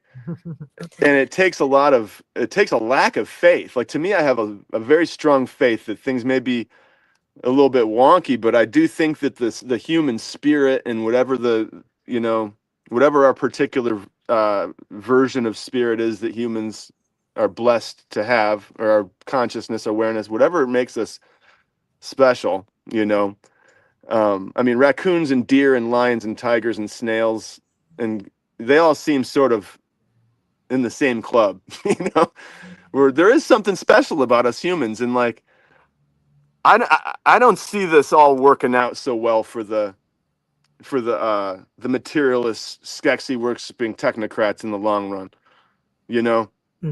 but there's a pride aspect where I don't think that they can, it's all numbers and gambling and all that. And like, I don't think they can really grasp the rate that we can wake up collectively as humans. That's it. Exactly. Yeah. And so they're just like, yeah, we're going to have it all in smart cities. And by 2050, like Allison, has pointed out, the Japanese government has Operation Moonshot. And you can look it up. It's like a pretty out front facing thing where they say they want to have all of human consciousness uploaded to the cloud by 2050. That's a real bold, real kind of prideful, Yeah. And what force have we always been taught to think of as very prideful? Doesn't that just sound like demonic? Like the devil's prideful. And so that's probably who's behind all this. Again, I'm not the first guy to go biblical, but as a Western raised, English speaking dude, like, it's a convenient metaphor. Yep. Yeah, exactly. Wow. And here's one more opposition that I recognize very much inside myself, and that's how I found it out there. Is that you get the days like, oh, we're winning, and then you wake up and you look at something, we're losing, and then Oh something yeah. good happens, and oh, we're winning. They banned the data center and wherever it was that I saw this morning. Oh, we're winning, and Oh so man. this Yep. pendulum, the Yep. win, the loss, the win, the loss, right? This is another good one to get off. Completely. And I believe that all of that, I think that one is, and any ones that are like that, because I was feeling that a lot, like in 21, 22, when you'd see, oh, you don't need to wear masks anymore at this one grocery store. Yay, they won, and then over here you're just like, wait, I just went over to, the natural food store where I used to get all my organic veggies, and they're still not letting you in without your papers, They So were the like, worst. we're The losing, organics were and the it's worst. They were, yeah, they were the worst security guards ever.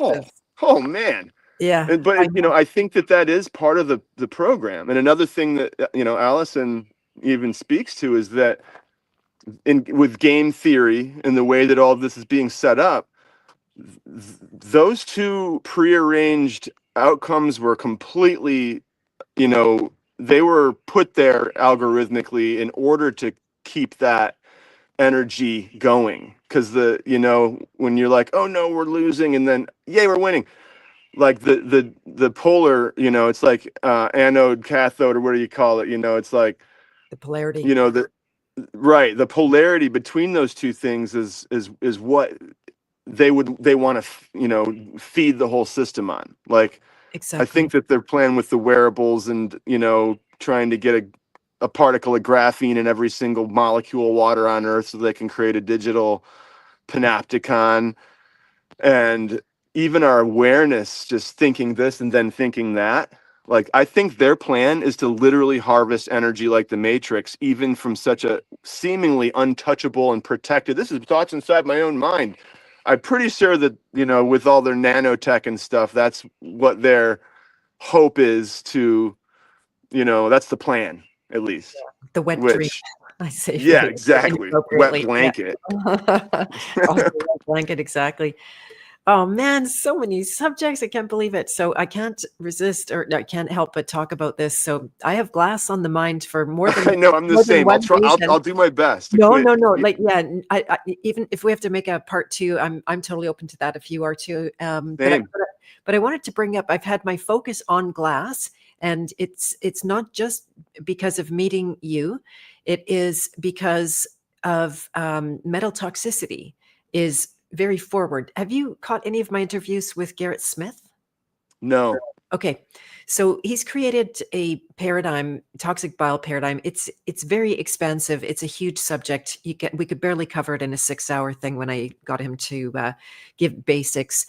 And the most recent discovery of the toxic metals is nickel, and metals are basically toxic for us, feeding back into this the wet dream of the controllers, if you can give them that much credit, that they want our bodies full of metals. Why? Because Yeah. that's how they interact. That's how the technology can interact.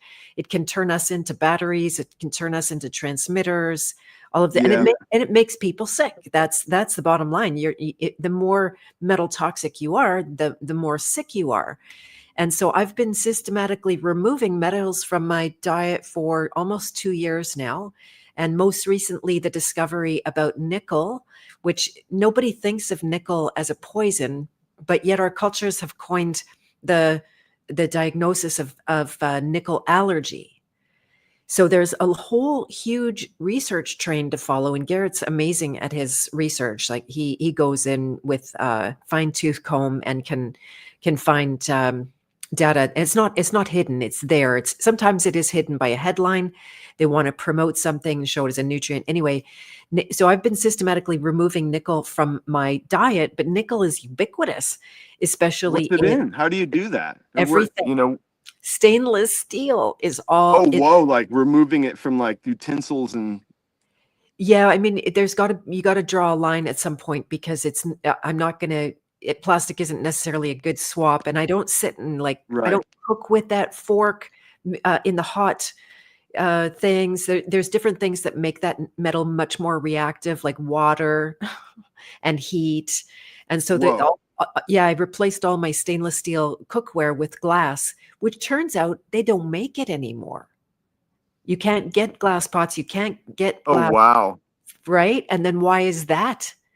So Whoa. yeah, the deeper Garrett gets into it, the more he's realizing that that this is a psyop, not an accident. It's too, I don't know if it even might become dangerous to say that at some point, but it's still kind Nah, of, we're not going to give into that fear. What's it yeah, worse going to do? Algorithmically suppress us for a minute? right. Meanwhile, over here, a I am million, anyway. million people are talking, about everything. Like, oh, like, no. Yeah. I Yeah. mean, at worst they can do is suppress it until they can organize it and get us into a pocket where we feel like we're winning. And then we look over Yeah. here, we feel like we're losing. But, I think they're going to let us say whatever the hell we want to say at some point. I mean, you Yeah. know, Yeah. unless you're like really organizing large groups of people that are actively going over and physically causing problems for groups. Yeah. I don't Yeah. know. I mean, Exactly. maybe that's a little overly hopeful. I understand that researchers disappear and things like that, but also it's like not our story. Yeah, I'm a loudmouth and I'm willing to pay the price for it when it comes down to it. Actually, I'd rather speak and be able to live with myself. And so, yeah, I'm going to chirp until they shut me down. I'm amazed that I get shadow banned at all. I'm on my second channel. They did kill the first one dead. Many people got their channels back, much bigger channels. And when I go and I applied with my tail between my legs and said all the right things that everybody else said is just a nope. So what the Wow. heck is that? I know. Anyway, so my wish, because part of the discussion today and the growing of culture is entrepreneurialism, right? Being able to, for yourself, there's literally, now there might be other artists like you and ones that came along like you and maybe, mimicked or copied or took another creative avenue of a similar idea, but that ability to create culture and value and wealth, that's that's a lot of power. That, Yeah, it is. yeah, yeah. So In the terms there's of a big, creativity, yeah, yeah. that's like the Yeah, go and ahead. just really quickly, I see a very big hole in the market for entrepreneurs to come along and make glassware again. Interestingly, almost all of the glass cookware was well, you've heard Pyrex. Yeah, So Pyrex is borosilicate, and that company may have invented borosilicate, and so the kind of glass that we use is borosilicate, and it's a certain recipe that boron and silica being the sand, boron is like the flux, makes it shiny, and so um, in Corning, New York, where they have the big glass factory, Corning Glass. I think Corning Pyrex is comes from Corning. And well, I will say that if there is going to be um, a concerted effort to maliciously remove glass because it's such a great thing versus nickel, right. Corning might be on that page. It's a very big culture, very big corporate type thing.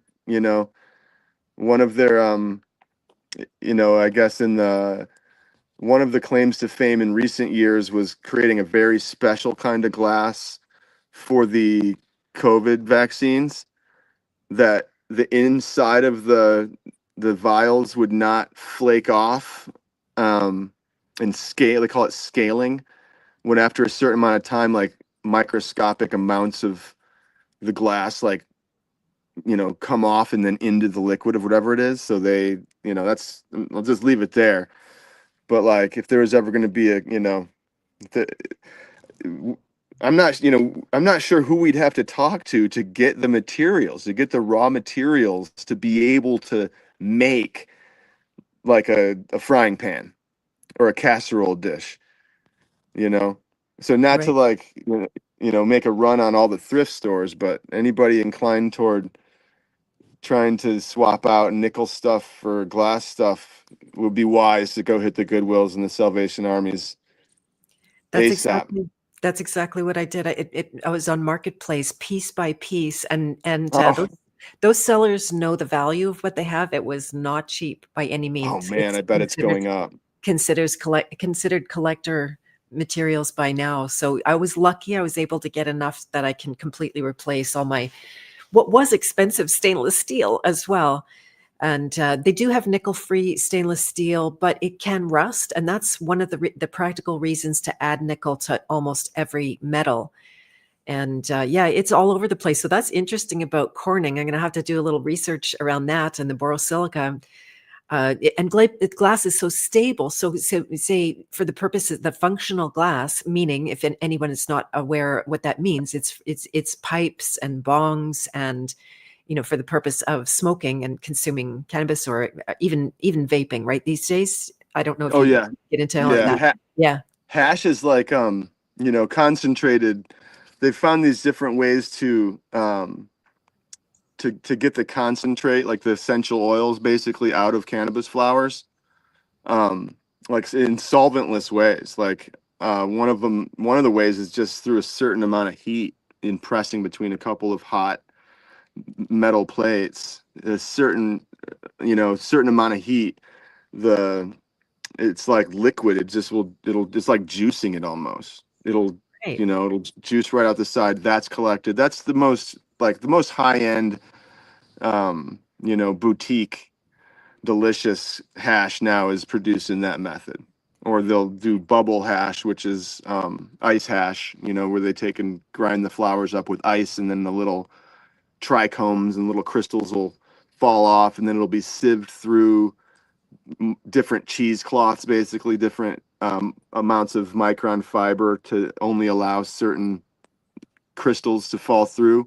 They'll take that and then bring that over and squish it between two hot plates, and then just extract like, it's a pretty crazy kind of almost alchemical, but really it's just a physical process, to the point where, when I began, it was 100% smoking buds, in your bong or in your pipe. And around the early 20 teens, like 2010, 2012, 13, 14, that's when these different ways of extracting the essential oils, so to speak, from the flowers just got developed. And in that, since then, I'd say the majority of glass pipe art has moved over to just to meet the market of hash smoking. People still make pipes. Like there's still a pretty big, culture and business, but all of the really fancy pieces, like the really high end stuff, and it's by far are hash pipes now. Okay. Like Okay. almost Interesting. everything, like 95% of probably the really nice expensive stuff are hash pipes. There's been a little bit of a resurgence in flower pieces coming back, which that's what they call nuggets now, is flowers. Okay. Okay. Yeah. That's a whole culture unto itself. I'm getting more familiar with it for some personal reasons in my family. And if you know me, there's only one. um, Now, the interesting thing about cannabis is that it is a hyper accumulator of nickel. Oh, I know. Yeah. Go I figure, Go right? figure. And this is why I think that movement may have happened is because the like nickel is water soluble, so it's not going to be in the oil, right? When you Oh, yes, when you separate, and how interesting. that's why it is cleaner. Okay. It's a I cleaner. I Yeah. I like the sound of that. Because, I mean, I grew flowers in Humboldt for 15 years, and even though we did our best to, my family at least, we did our best to use organic, non-metal fertilizers. That's a big thing, you know, and still just the amount of environmental intrusion upon the soil we would use of heavy metals and different things like that. It was something that I think would be picked, probably sequestered, just the same way that like a weed, when it's doing its good job, is, it's Exactly. like a carbon sink or whatever. So if cannabis Exactly. has a specific predilection to being a nickel sink, whew, maybe that's why some of us go a little crazy from smoking too much cannabis Right. And, over the years. right. And at the end of the day, you can't look at, a group of cannabis users and go, oh, they're so healthy. It doesn't. I have to agree with you. Yeah. Yeah. Yeah. I'm going to jump myself over into the shade here. Let me know if I keep connection. Sure. Yeah. You're I getting think cooked. it'll work. Nice view of the Yeah. sky. I had a nice little shady spot there set up for a while. Right. And then you walked away from your pieces.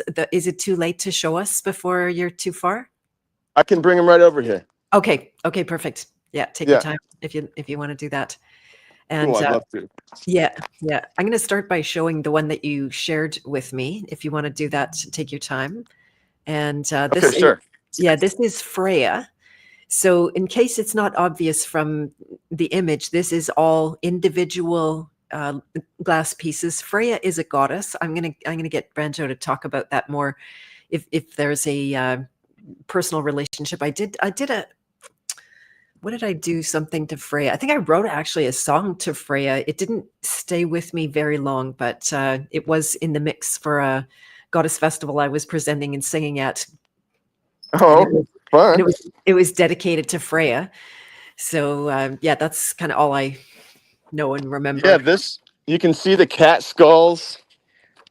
This piece is actually a Yes. collaboration made between myself and an artist friend named Snick Barnes. And Snick is a huge cat lover. And so when we started first talking about making the piece, he had been making a lot of cat skulls as part of his art.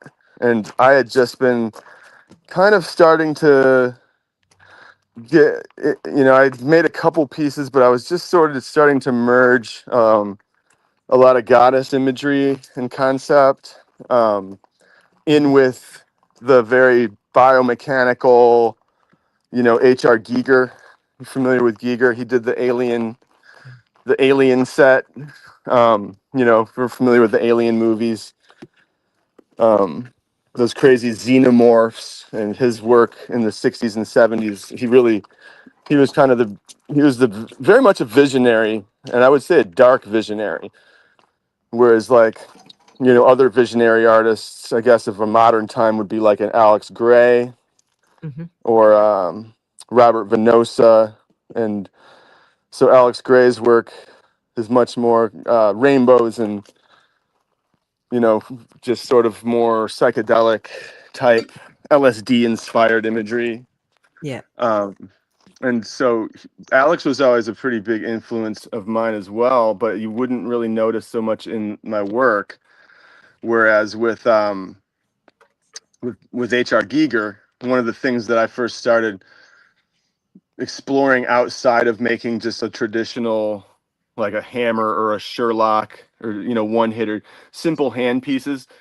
A couple 3-4 years into my career, I started drawing inspiration from H.R. Giger's work, and he would have just it was all black and grays and very dark, like matrixy kind of stuff, like.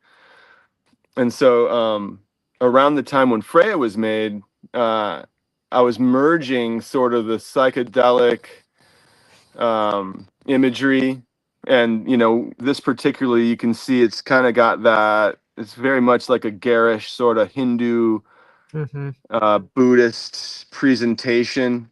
And then with the multiple eyes, that kind of represents consciousness. Yeah. This piece is from 10, 11 years ago, I think. And so again, coming from my Baha'i faith upbringing, where the emphasis was on the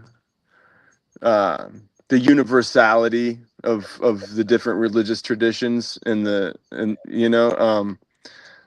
I just kind of, for me, I always sort of was pushing into that. I mean, people have accused this piece of being culturally appropriating, and a lot of other pieces I've made in that era.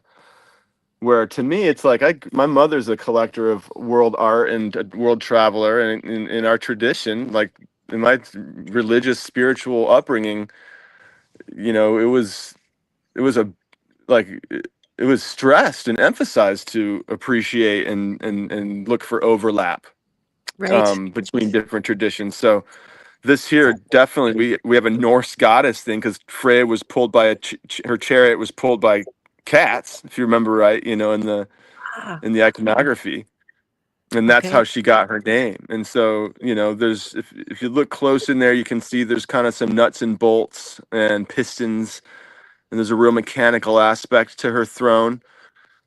See And if I the enlarge it. you know the oh, what's that? I was just going to see if I could magnify it. Let me see. Just dramatically. Yeah, See. just you can kind of see though. There's a sort of a little aesthetic there that look like cylinders or Mhm. little wheels and axles. And even her knee. So Yeah, the body. This is a beginning of a series that I then made for. I still make them sometimes, but there were I call them Devis, Devi, which would be like the Hindu term for goddess, and Davy. so. Yes. Yeah, the Davies. And so Freya was just before I started making a lot of these sitting female figures. But, it's meant to communicate. I mean, we're crossing like H.R. Giger kind of biomechanical aesthetic with the rainbow colored sort of Hindu garish, the Buddhist kind of sitting pose, a Norse mythology with, Freya coming in with the cat skulls. But it wasn't like intentional initially, but then it became sort of something I noticed because I was also very, right thick into reading pretty deep on the anarcho eco feminism sort of area of study. And so I mean, it's funny now because after 2020 and how rapidly we've seen all this techno industrialization, I didn't have any idea about any of that stuff at this point when this was made. This is in 2014, 15 maybe. Oh, wow. But yeah, I did notice already though that this was my attempt. This is before the big shakeup of 2020. We're like, oh my gosh, the Skeksis are going to get it. At this point, I had been living in Humboldt in the forest, had all my babies at home.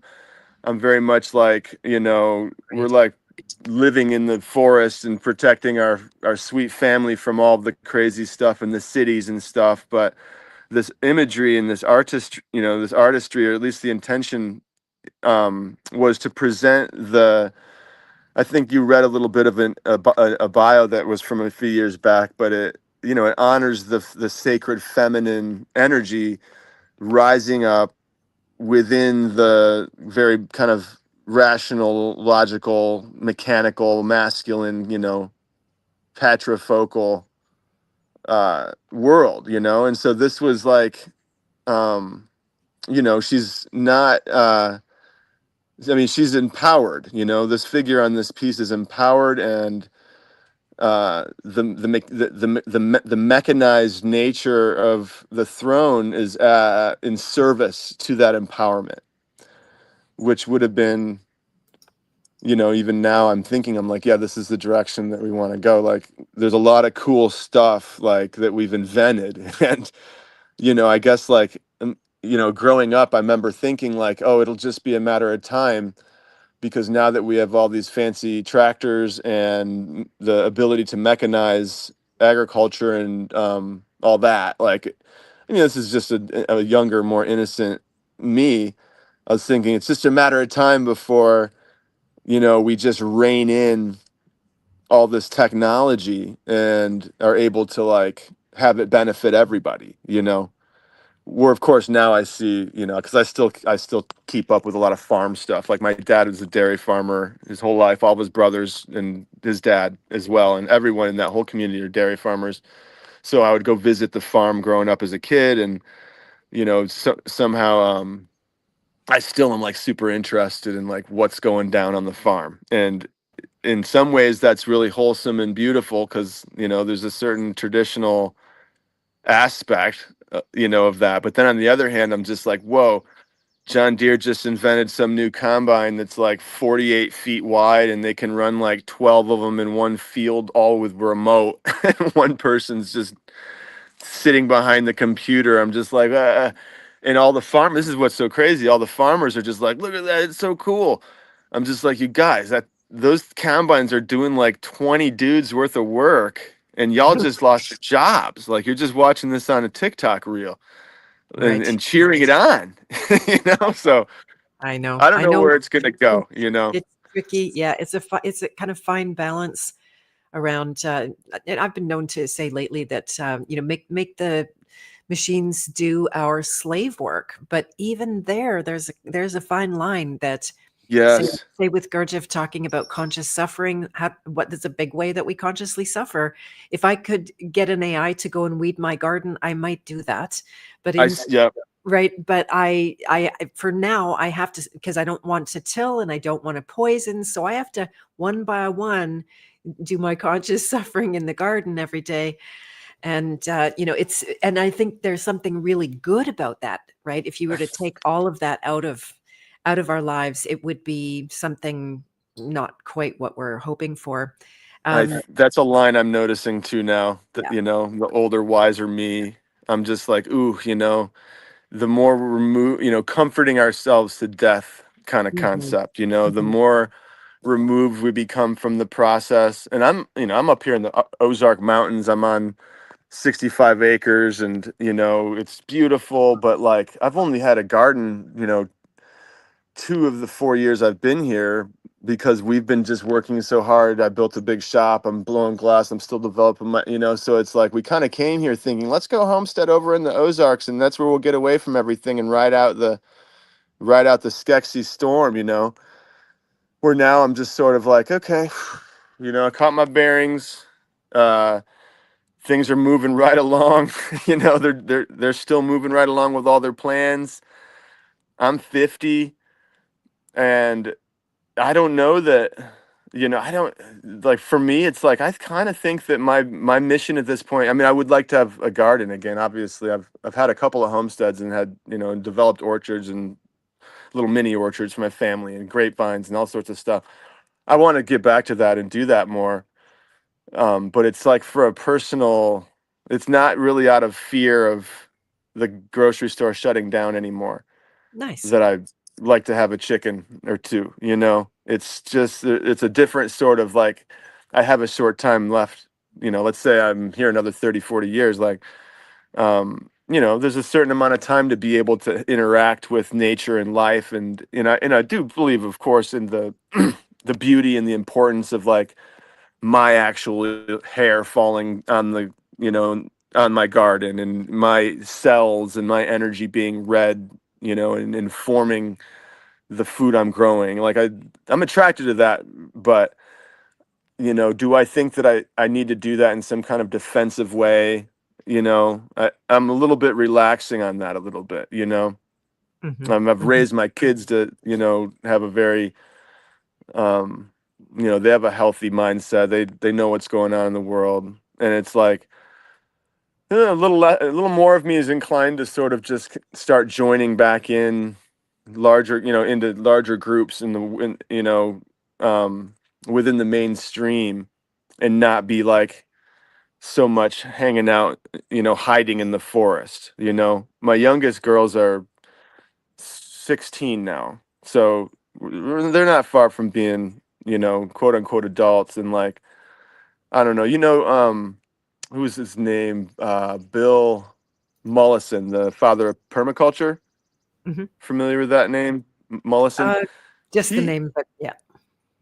yeah, there was a story I heard that he had a dream, or I guess it's that he like developed his little homestead. It was totally sufficient, away from, he has all his stuff set up, his wells, his power, everything. He was like total off grid, the dream. And and then he had this dream where there was like this fire enveloping the world and just burning everything.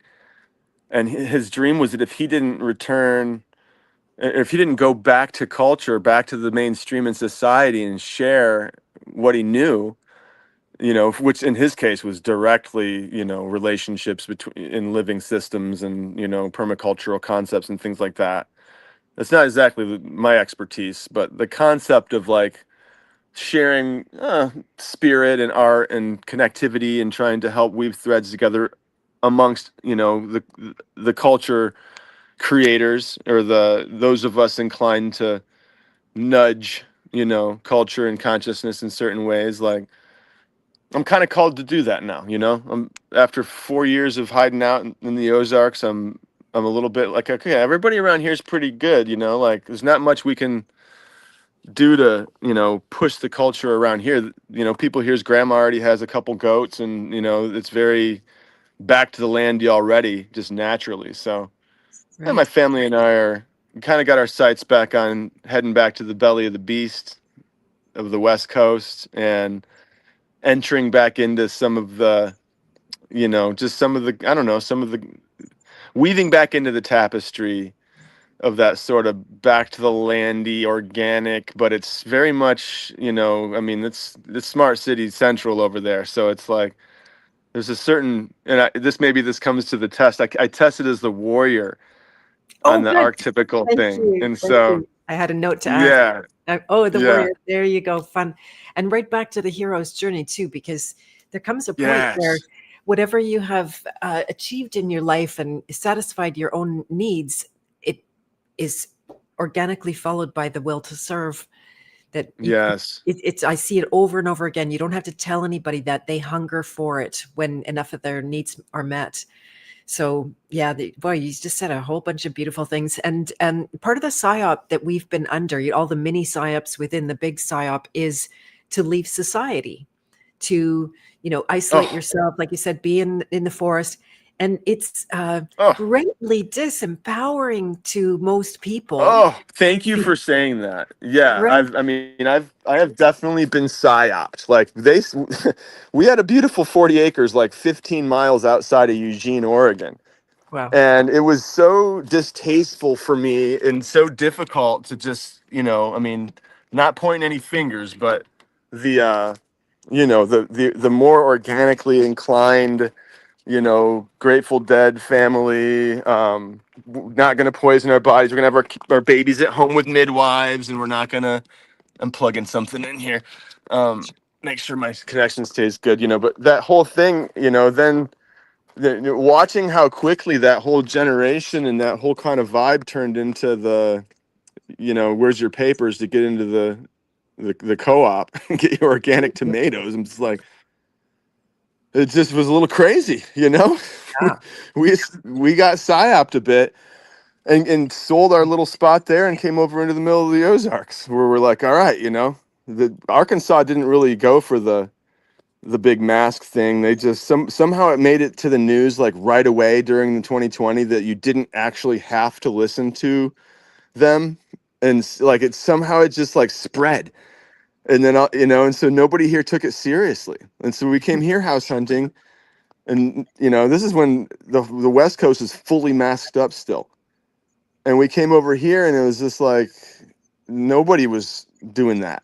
Like they didn't even, nobody was worried about it, and the the death count on the TV of how many cases was just whatever, less than other places. I mean, so it felt like the right move, and I'm glad we came. We for our family it was a beautiful thing. I mean, we were already homeschoolers, and we're already very much on the outside of kind of the mainstream, but it was a good few years to kind of just settle into this little mountain paradise for a little bit. But at this point, that urge to bring the elixir back to the tribe is strong in hero's journey terms, and even with the glass projects I've been getting invited to do, they're putting my art and my energy, my spirit, myself into circles that, I'm not going there to preach about nothing. They don't want to hear about none of the kind of shit we're talking about. But like,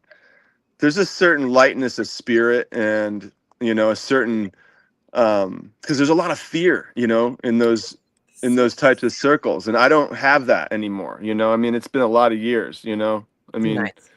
and so I'm called to sort of just bring a certain lightness of spirit and a certain inquisitive, able to sit with darkness. I've had more than a couple of, passes through the underworld. I'm on probably my third major hero's journey cycle, just kind of emerging out of, another one of those bottom half of the cycles right now. you know There you go. Amazing. Yeah, so good. Wow, so many threads tied together. I just want to make sure and let people know that this is one of Banjo's Instagram channels where you can see a lot of his work. And then this is also the place on Instagram where you can shop his work. So both of those links are there in the chat, and they're also in the notes below if you're catching this after it's not live anymore. And yeah, I mean, I was going to just emphasize what you were saying, that how many decisions people make. It's really the difference between, are you deciding out of fear or are you deciding out of freedom? Right? It's a big one. Yep. Like just, Yeah. the freedom, believing that freedom is and this is where it gets esoteric or something or metaphysical, but like, if we're having some part in creating our reality, what are we believing in? Like when I was a kid, or a young man even, I did believe that our human spirit would catch up and outpace the negative sort of control or psyop, Hmm. and through the 2020, 21 stuff, it definitely tested that. And it got, to the point where we were, convinced enough that, oh my gosh, it's really going down, But then now I look around, I'm just like, whoa, like, society's still cooking, like, and Exactly. I had an Yeah. apprentice that I worked with for a while that just never really got too scared about it. He had an understanding of the situation, I think, enough. He's like, they got to keep the chickens laying eggs, they're not going to be turning it all off, Yeah. and so Yeah. there's hope in that, like we have time to play, and like I'm not signing up for no smart city bullshit. Like I'm free, I don't, it's a cult, and you join it, willingly, and like, like Yeah. Yeah. The people food are chain still is going to right. need what we offer, you know Right. Right. Exactly. And the power to create, like even if certain things get turned off, or whatever. For me, the internet, right? Because all of the work that I do is internet based now. I used to do a lot more in person, and I don't anymore, and I like it because it lets me work with people from all over the world. I don't have a massive I don't have to clean my house when clients come. And just like, yeah. as long as I'm okay, looking all right, cleaning stuff. So yeah, wow, we're coming on the 2 hour mark here. And I think it's probably good to set up part two. But do you want to take some time now and show us the pieces that you have right Yeah, there? good idea. Let me see if I can. Will It's this gonna, thing flip around? I think it will. yes, I think it does. I'll turn that off for Okay, now. let's see. Okay, I'm just going to take these pieces out into the sunlight one by one. Okay. And so the first one, and again, these are all collaborative pieces that were made with my really good friend and brother. His name is Joe P. Joseph Peters, Joe P. Glass. And so Okay. his aesthetic is honey. He has many different aesthetics and talents, but Oh, one of them is honey and wow. honeycombs. Wow. And so this is So a, much detail. It's unbelievable. Wow. these Incredible. all these little honeycombs are, these little cells are independently, it's like murini, millefiore, which in Italian, thousand flowers. Ah, But you can see all those little, it amazing. almost looks like you just want to take a bite of it. It looks You like do. honeycomb. Yeah, as soon as you said honey, it definitely looks to be. And then I mean, the bee is right in there too, right? Like Yeah, one of the angles that you showed was very distinct bee face in the front. Yeah, yeah. Wow. It's so intricate. It's incredible. The there's a patience, and little bee. I'm scared you're going to drop it, but you obviously aren't.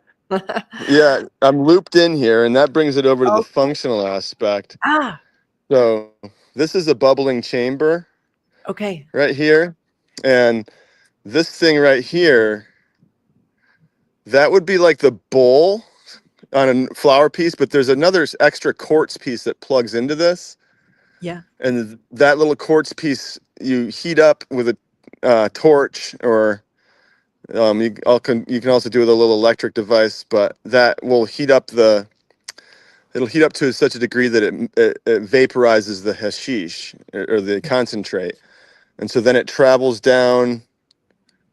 Let's see here. It travels down this tube, right down in basically this robot's little butt section is hollow, and you can see right here it goes into his hollow thigh. Let's see. It's funny, the thing's kind of backwards.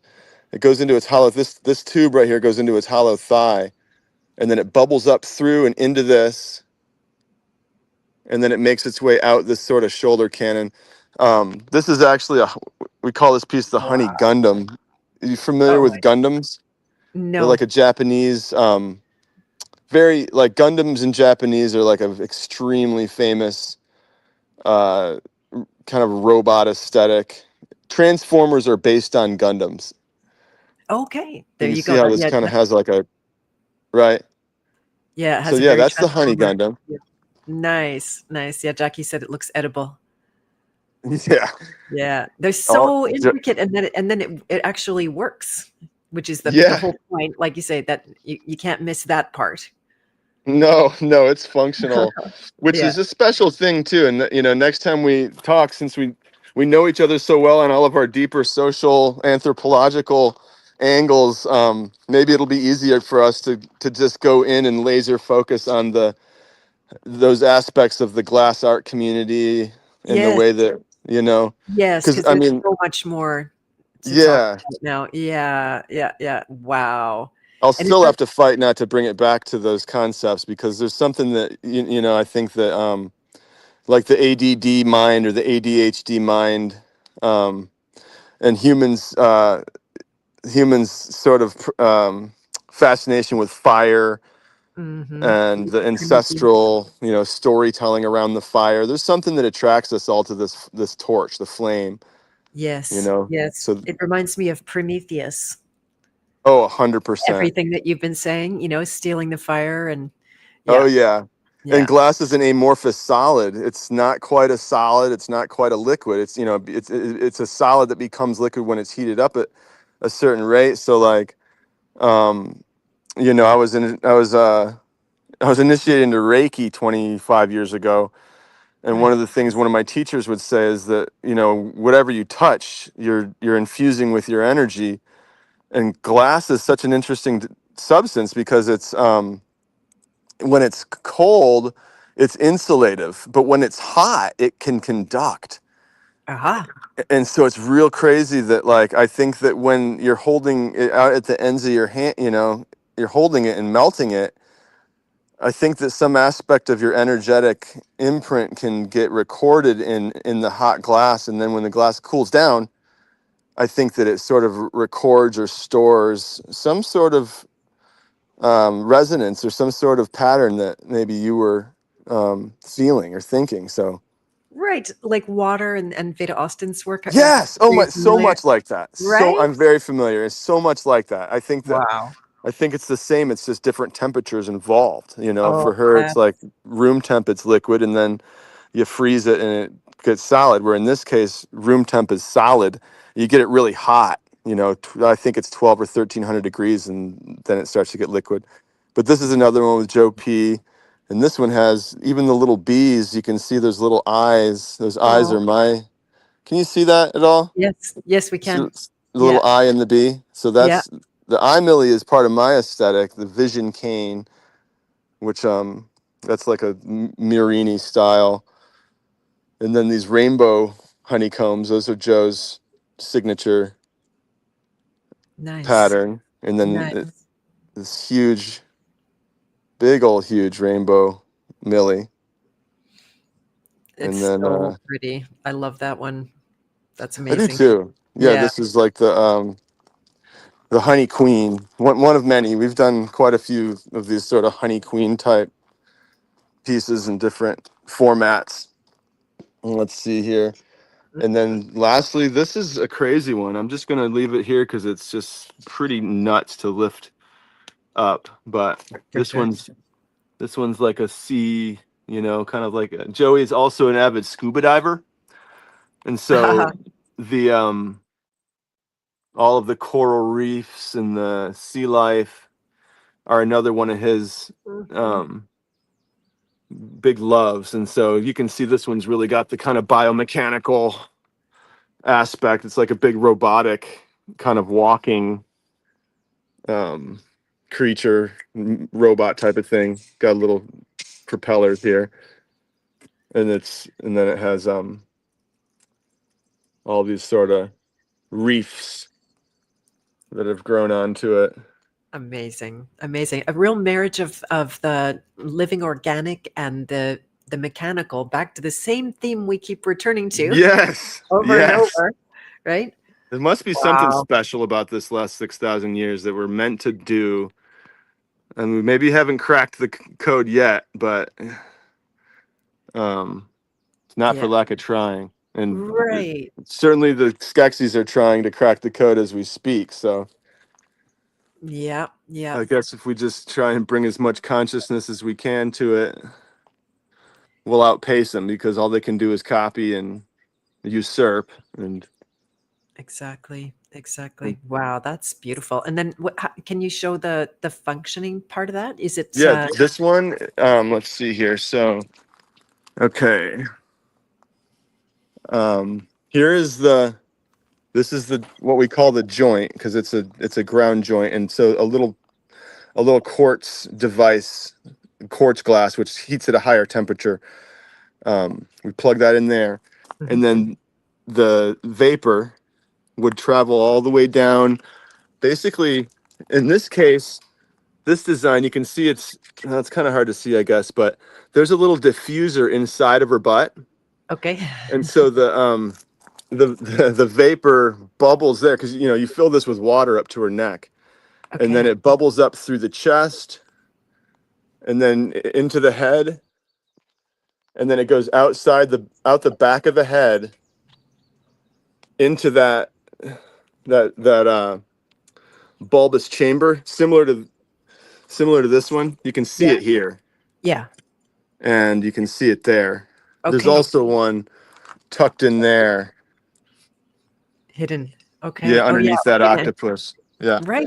And then it Right. comes right out of that up this is hollow, and up to here. So this is the mouthpiece. Okay. Okay. That's what I was So guessing. yeah, if you were to Wow. use this one, it'd be like, Like, building it is one thing, conceiving it, that's a whole other, like, that's where my mind is getting completely blown. it's like It, one step in front of the other kind of thing. You get an idea where you're starting, and you just hope that it'll keep becoming clear as you go. But this one's like, you would use it like this, right. Right. Oh, that's whereas incredible. these guys, would be like, Okay. Right. There you go.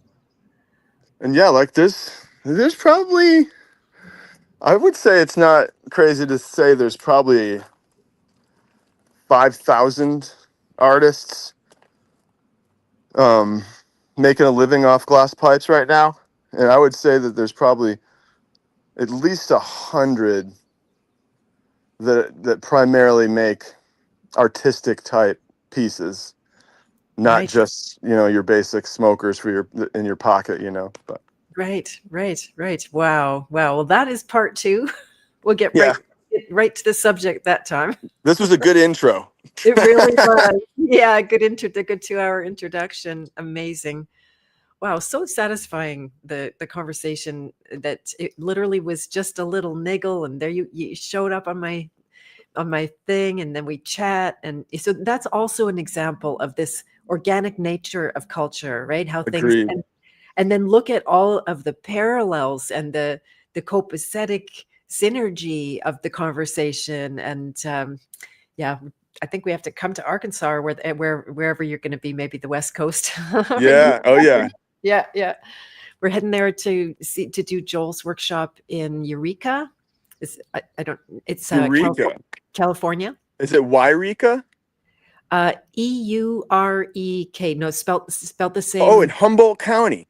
Yes. I raised my family like 10 miles north of Eureka. It's absolutely gorgeous. Yeah, Arcata, California. We spent over 10 years, and most of my when I was talking about, yeah, we just went and escaped to the forest, like, once I found out from my midwives what was going on with all the injections and stuff, that when my first baby was born in 99, we're like, okay, we'll just go raise our babies in the forest. And so, that whole chapter, most of that was just north of Eureka and just up in the hills from there. It's a beautiful. Oh, you're gonna love it. It's so beautiful, and there's a good chance we're gonna. When are you doing that? When is that event? August 22, I believe, is the first day. It's a 5-day event. You should get Oh, on fun, board. Yes. man. Oh, I love the sound of that. We just put our property on the market, and so I'm crossing my fingers because if we get into contract and that's that. Like I'm gonna run over to the West Coast and start just house hunting and Zillowing, as I call it, looking at Zillow and just like, whoa, what are we doing?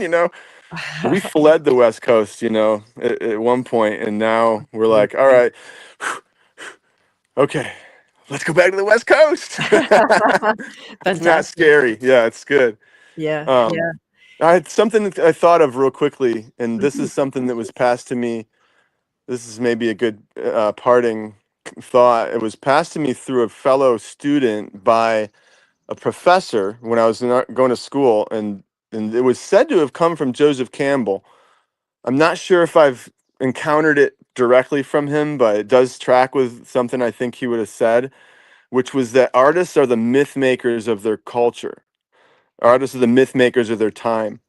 Yes. And so, one of the things I've always loved about your pod is you always got that rack of instruments behind you, and I'm a huge music fan and musician myself, and like just the way that, to me, I mean, I believe that we're all artists, all people. That's what makes us human, is that we Right. create, even if it's just creating stories in our head. Whatever it is, we're creative, and like those of us that are fortunate enough to have stumbled on a creative path in any way, shape, or form, whether it's, I mean, you have to think about who you're talking to, who would be interesting. Like all of that is creative, regardless that you seem to also be a musician.